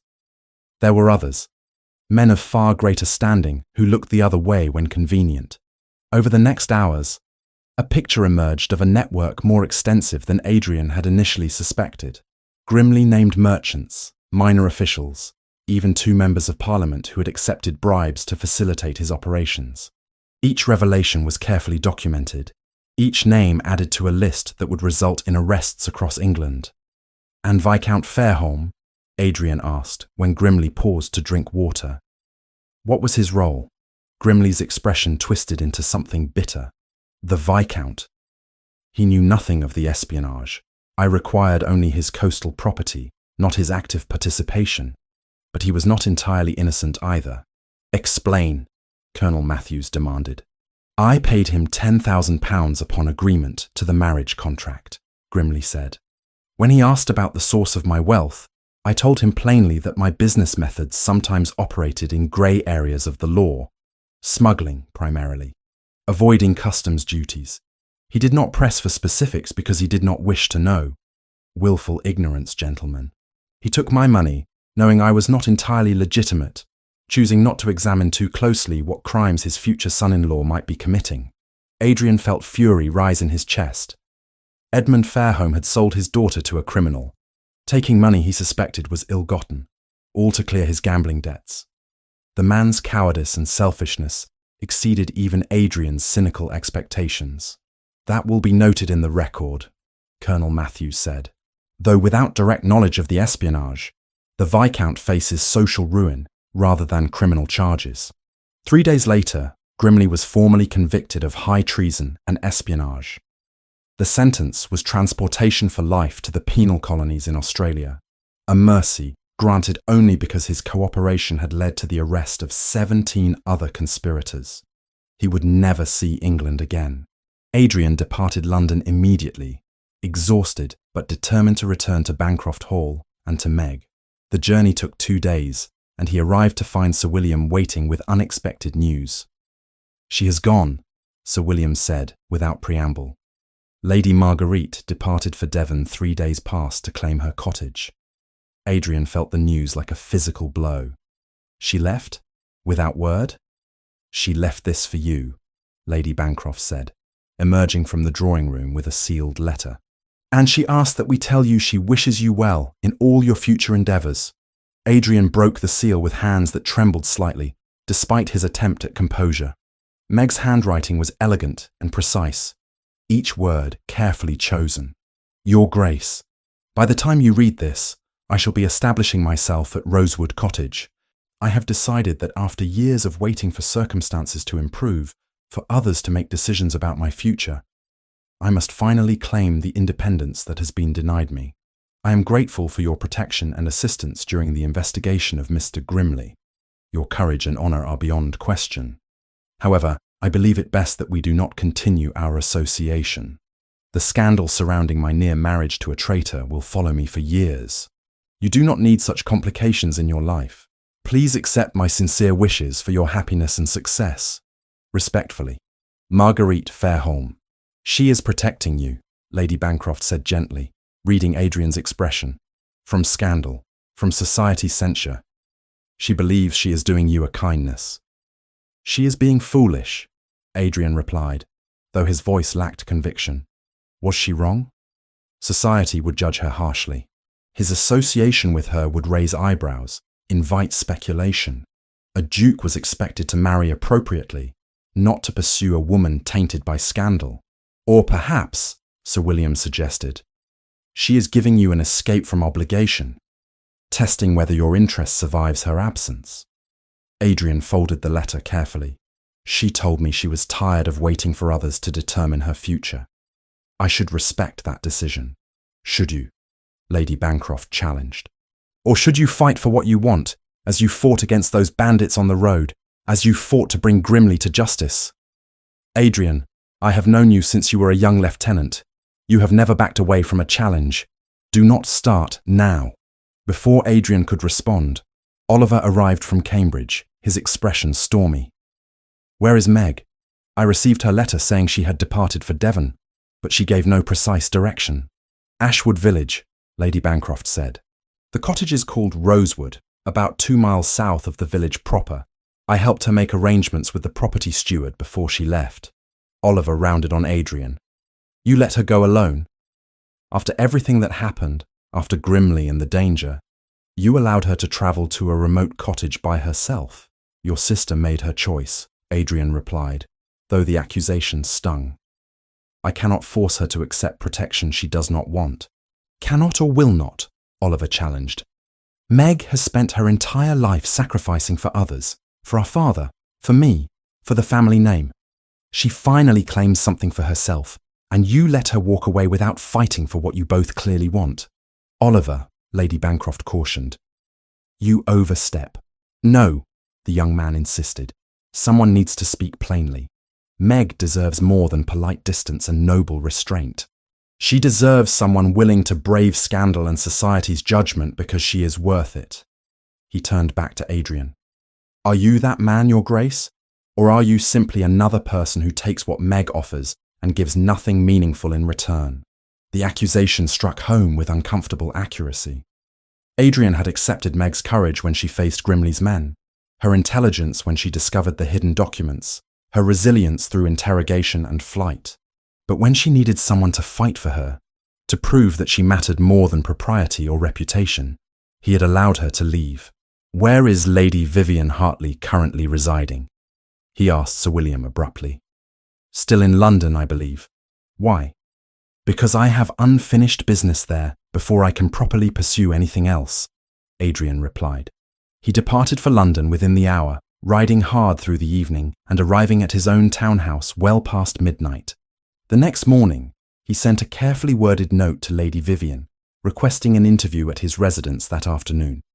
She arrived precisely on time, dressed in a gown of pale pink that emphasized her beauty, her expression one of carefully calibrated hope and modesty. "Your Grace," she said, curtsying deeply, "I was so pleased to receive your invitation. I have been hoping we might speak privately about recent events." "Indeed," Adrian replied, gesturing for her to be seated in his formal drawing room. "There are matters that require clarification." "Of course," Vivian said, settling herself with practiced grace. "I imagine you wish to discuss Lady Marguerite's unfortunate situation. Such a scandal, though of course she could not have known about Mr. Grimley's true nature. Still, society will talk." "Society," Adrian observed, "talks about whatever fuel it is fed. I understand you have been quite generous in feeding it details about Lady Marguerite's conduct." Vivian's smile faltered slightly. "I have merely answered questions put to me honestly. People naturally wish to know what occurred. You have spread carefully worded lies suggesting Lady Margaret used the danger from Grimley as an excuse to pursue an inappropriate relationship with me," Adrian said flatly. "You have positioned yourself as a virtuous alternative to her supposed impropriety. I want to know why." The pretense dropped from Vivian's expression, replaced by cold calculation. "Because it is true, is it not? She stayed at your friend's estate without proper chaperone. She travelled with you unchaperoned. Whatever her reasons, the facts remain scandalous." "The facts," Adrian replied, his voice hardening, "are that Lady Marguerite escaped from a traitor's household, with evidence that led to 17 arrests and prevented further British casualties in our war effort. The facts are that she showed courage and intelligence while you spread malicious gossip for personal gain." "Personal gain?" Vivian repeated, feigning innocence. "You wish to be a duchess," Adrian stated bluntly. "You see an opportunity in Meg's scandal. You think if you damage her reputation sufficiently, I might turn to you as an acceptable alternative." Vivian straightened, abandoning all pretense. "And why should I not? Duchesses are rare, Your Grace. You need an appropriate wife, someone society will accept without question, someone beautiful, well-connected, without scandal attached to her name. I could be that for you. You could be nothing to me," Adrian said coldly. "I admire courage, intelligence, integrity. You possess none of these qualities. You are a social climber willing to destroy another woman's reputation for personal advancement. That is not the character of a duchess.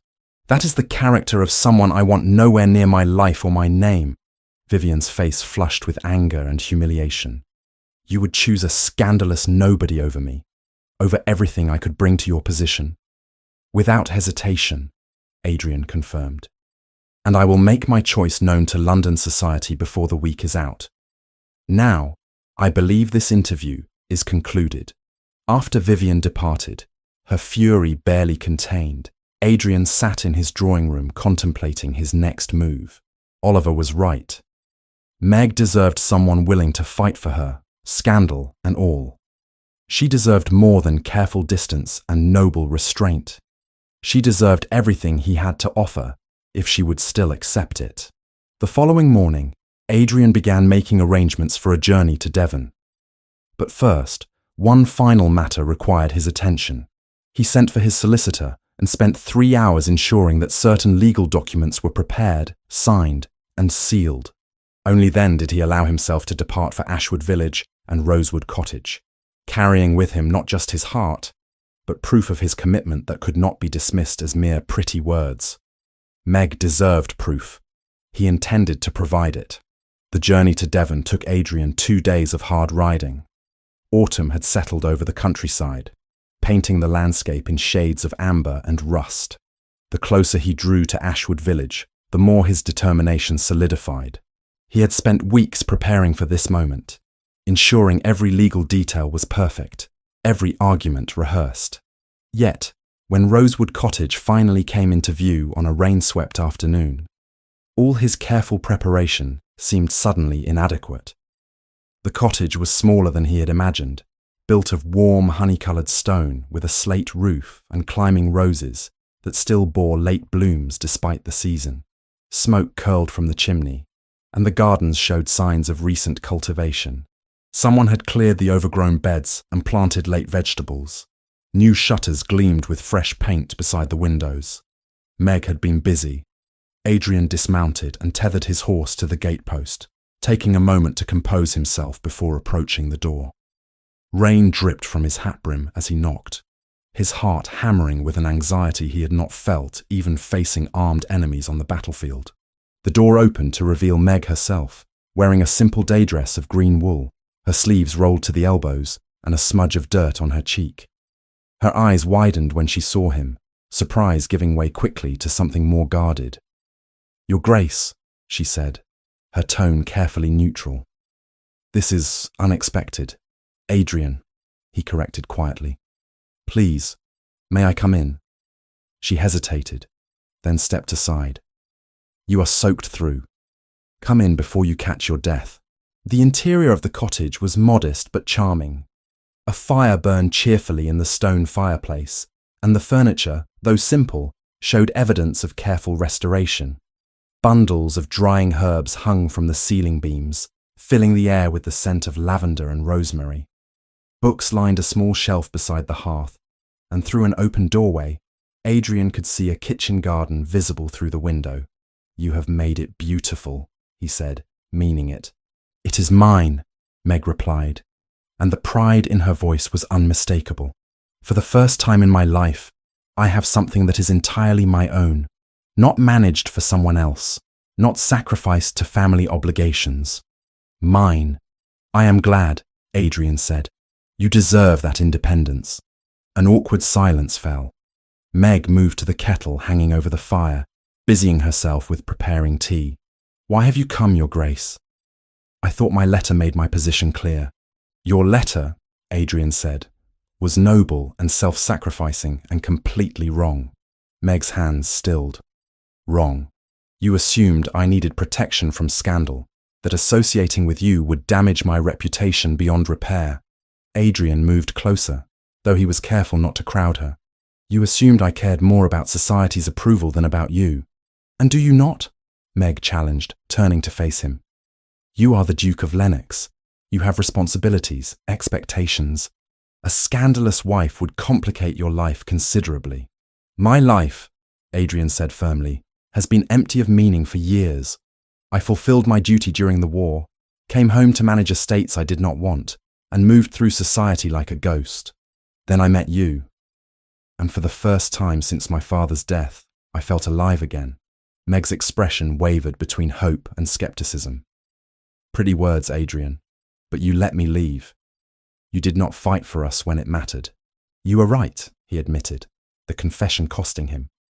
"I told myself I was being honourable, giving you time and space to discover your independence. But the truth is, I was afraid. Afraid that if I pressed my suit too quickly, you would feel obligated by everything I had done for you.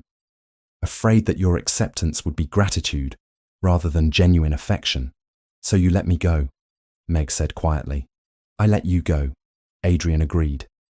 "And I have regretted it every day since. Oliver visited me at my London residence 3 weeks past. He informed me, in language considerably more colourful than I will repeat, that I was a fool and a coward. He was correct on both counts." Despite herself, Meg smiled slightly. "That sounds like Oliver. He also told me that you have been building a business here, herbal remedies for the village, medicinal preparations, that you have hired 2 local women to help with cultivation and processing, that you have become an integral part of the community in mere months." Oliver talks too much, Meg said, but without heat. He loves you, Adrian replied. As do I. The words hung in the air between them, simple and devastating. Meg drew a shaky breath. You cannot know that. We have known each other such a short time, and most of that time was spent in crisis. I know, Adrian said, closing the distance between them, that your courage inspires me, that your intelligence challenges me, that your strength humbles me. I know that I think of you constantly, that I measure every woman I meet against you and find them all wanting. I know that I do not wish to spend another day without you in my life. Meg's eyes glistened with unshed tears. The scandal will not disappear simply because you wish it.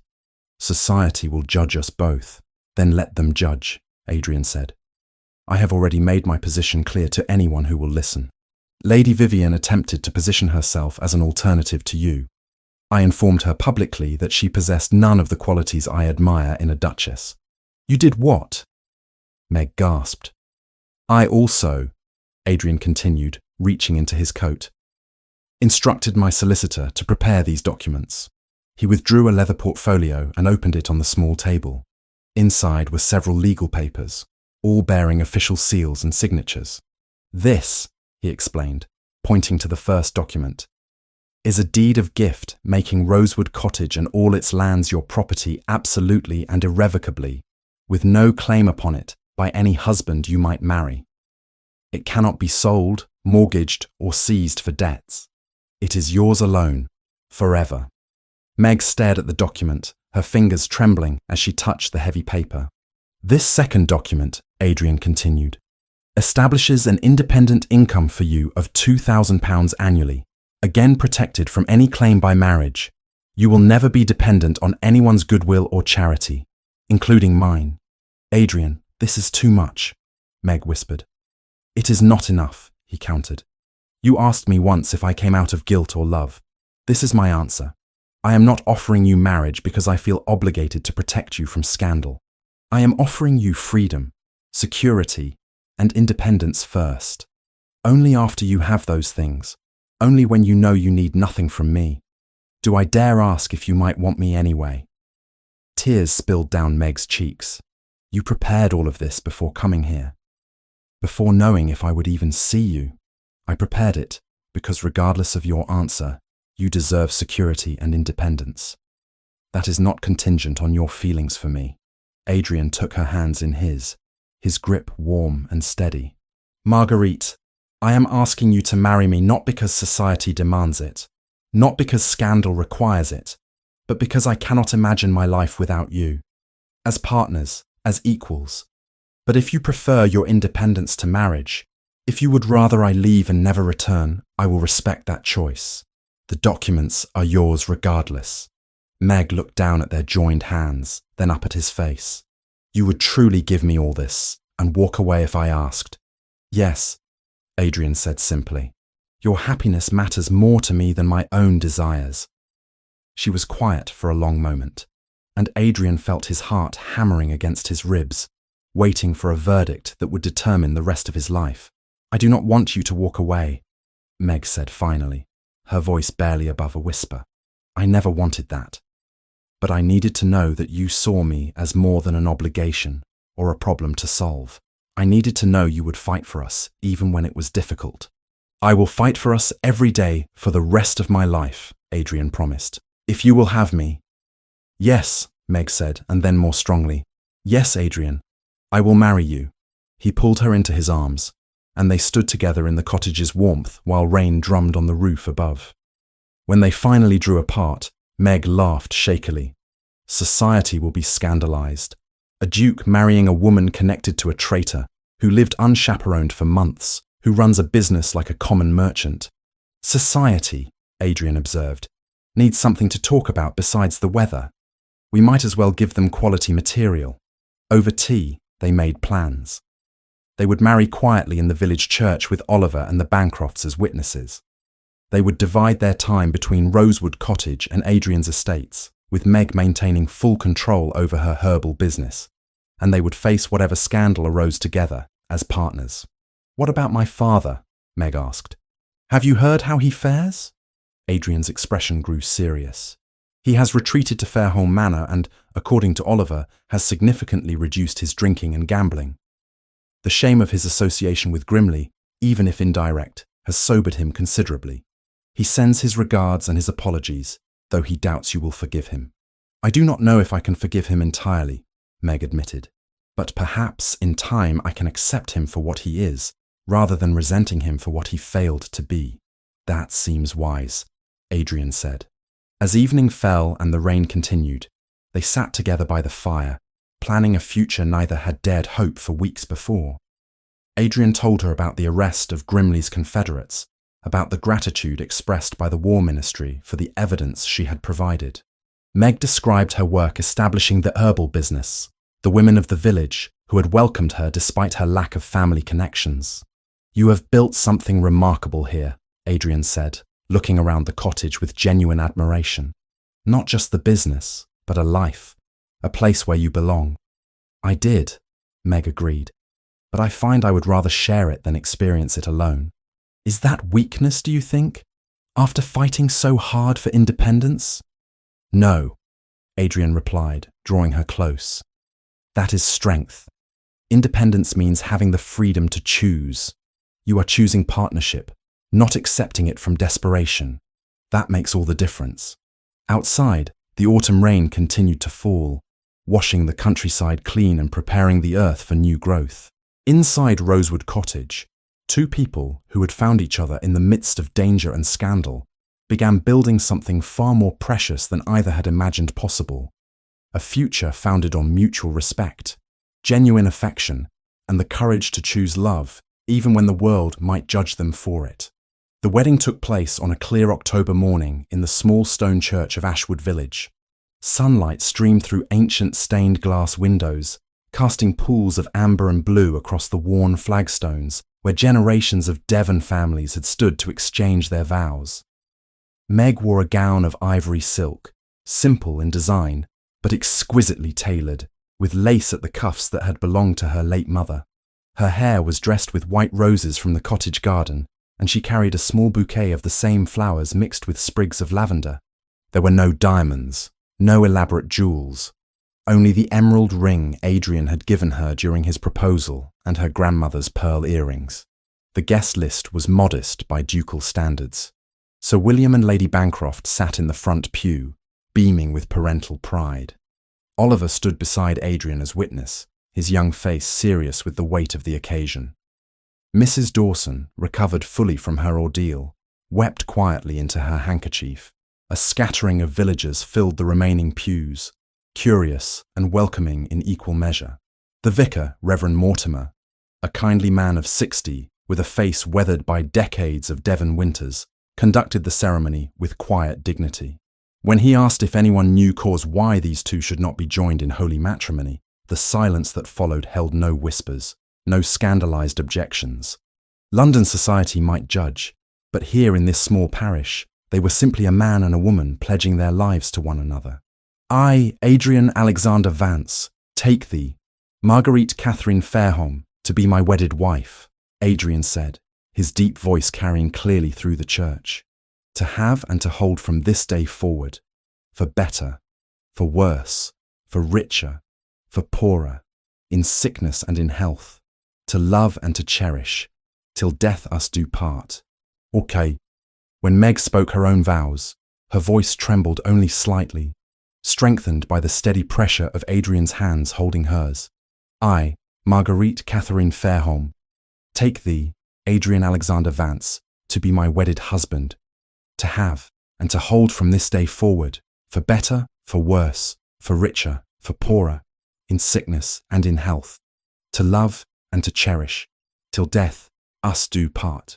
The ring Adrian placed on her finger was his mother's wedding band, a simple gold circle worn smooth by years of wear. "With this ring I thee wed," he said softly. "With my body I thee worship, and with all my worldly goods I thee endow." When Reverend Mortimer pronounced them man and wife, Adrian kissed Meg with a tenderness that made Lady Bancroft weep harder and caused Oliver to clear his throat roughly. Outside the church, villagers threw dried lavender and rose petals, and the church bells rang joyfully across the autumn countryside. The wedding breakfast was held at Rosewood Cottage, transformed for the occasion. Tables had been set up in the garden despite the season's chill, and Lady Bancroft had organised a feast that would have done credit to a far grander establishment. There was roasted chicken and fresh bread, apple tarts and honeyed cakes, local cheese and autumn vegetables prepared simply but well. To the Duke and Duchess of Lennox, Sir William toasted, raising his glass. May their marriage be blessed with joy, prosperity, and the courage to face whatever challenges lie ahead. And may they always remember, Lady Bancroft added with a warm smile, that love built on mutual respect and genuine affection is worth more than all the approval society can bestow.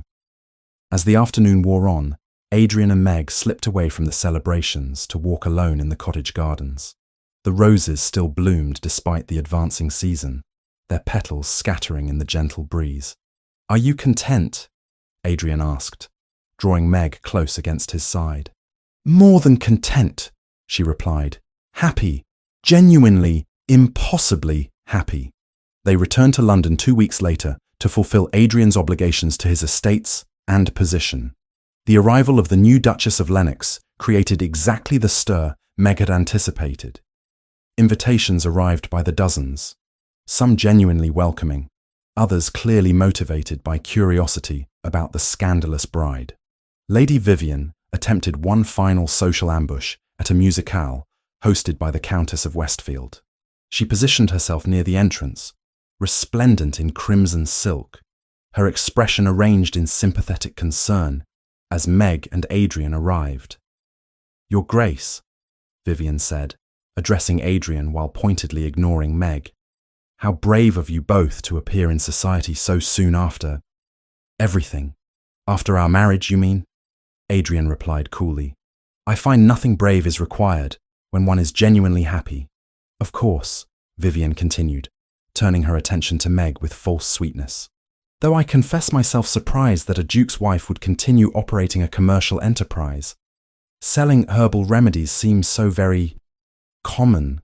"My wife," Adrian said, his voice taking on a dangerous edge, "is the most accomplished woman of my acquaintance. She manages both a successful business and my estates with equal skill. I consider myself fortunate that she agreed to marry me, despite my considerably less impressive credentials."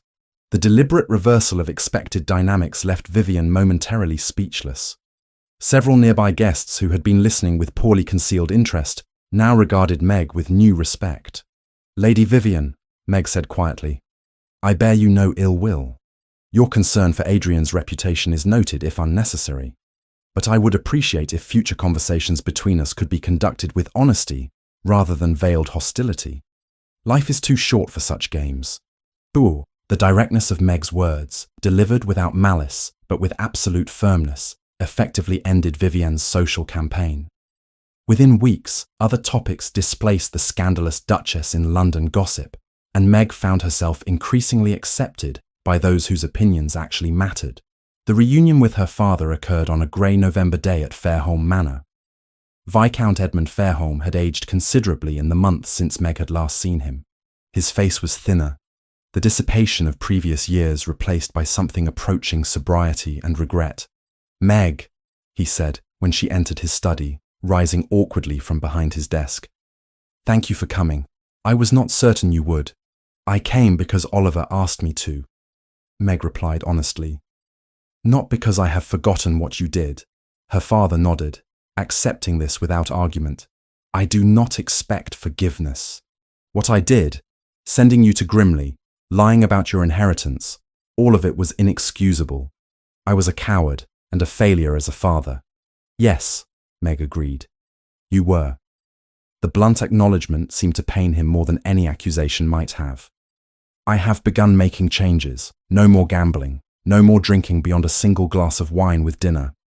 I am attempting to manage the estate properly for the first time in years.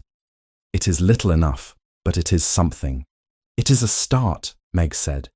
"But father, understand that my forgiveness, if it ever comes, will be earned over years, not granted in a single conversation. You squandered my trust. Rebuilding it will take time and consistent proof of change. I understand, the Viscount said quietly, "and I am prepared to spend whatever time is necessary demonstrating that I can be the father I should have been all along." As Meg left Fairholme Manor that day, she felt neither forgiveness nor hatred, but something more complex. Her father's failures had shaped her life in ways both harmful and ultimately strengthening. She could not erase that history, but perhaps in time she could accept it without bitterness. The months that followed brought changes beyond anything Meg had imagined during those desperate weeks when she had been travelling to marry Tobias Grimley. She divided her time between Devon and London, managing Rosewood Cottage's expanding herbal business, while also assuming the duties of a duchess with surprising ease. In spring, Oliver married his solicitor's daughter, Catherine, in a ceremony that Meg helped arrange. Watching her brother speak his vows with genuine love shining in his eyes, Meg felt the final weight of responsibility lift from her shoulders. Oliver was settled, happy, building his own life. She had succeeded in the one goal that had driven her for so many years. By summer, Meg discovered she was with child. The announcement brought joy from all quarters. Lady Bancroft immediately began knitting tiny garments. Oliver declared himself prepared to be the best uncle in England, and even the Viscount sent a carefully worded letter expressing his hope to one day meet his grandchild. Adrian's reaction was the most profound. He held Meg for long moments in their chamber at the London house, his face pressed against her hair, and when he finally spoke, his voice was rough with emotion. "You have given me everything I did not know I needed. A home, a purpose, a future. And now this. I will spend the rest of my life being worthy of you." "You already are," Meg replied softly. "Every single day, you already are." On a crisp autumn afternoon, a year after their marriage, Meg stood in the gardens of Rosewood Cottage, watching Mrs. Dawson instruct the new apprentices in the proper harvesting of late-season herbs. The herbal business had grown beyond anything she had initially imagined, now supplying remedies not just to Ashwood Village, but to physicians across Devon and beyond. Inside the cottage, Adrian worked at the desk in their sitting room, reviewing estate accounts and correspondence. Through the window, Meg could see him pause occasionally to smile at something he read, his severe features softened by contentment. She rested her hands on the swell of her belly, feeling the flutter of life within. Their child would be born in winter, arriving into a world far different from the one Meg had inhabited just 2 years prior. This child would know security, love, and parents who had chosen each other, not from desperation, but from genuine affection. Oliver's carriage appeared on the lane, bringing him and Catherine for their monthly visit. As Meg watched her brother help his pregnant wife down from the vehicle, she marvelled at how completely their lives had transformed. 2 years ago, they had been trapped by debt and limited options. Now they were building futures of their own choosing. "Meg!" Oliver called, waving enthusiastically. "We have news." As family and friends gathered in the cottage that evening, filling it with laughter and warmth, Meg looked around at the life she had built, not through marriage to a traitor, not through continued sacrifice and self-denial, but through courage, determination, and the love of a man who valued her not for what she could provide him, but for who she truly was. The scandal that had threatened to destroy her reputation had faded into background noise, displaced by the reality of her competence, her kindness, and her refusal to be defined by others' judgments. She was the Duchess of Lennox, yes, but she was also Meg Fairholme, who ran a successful business, managed estates with skill, and built a life on her own terms. That night, as she lay in Adrian's arms listening to the rain on the cottage roof, Meg thought about the frightened woman who had set out to marry a stranger to save her family. She thought about bandits on the road, desperate flight through darkness, and the moment she had chosen independence over security. "No regrets," Adrian murmured against her hair. "None," Meg replied. "Not a single one." Outside, the autumn wind swept through the roses, carrying away the last petals of summer and making room for winter's quiet strength.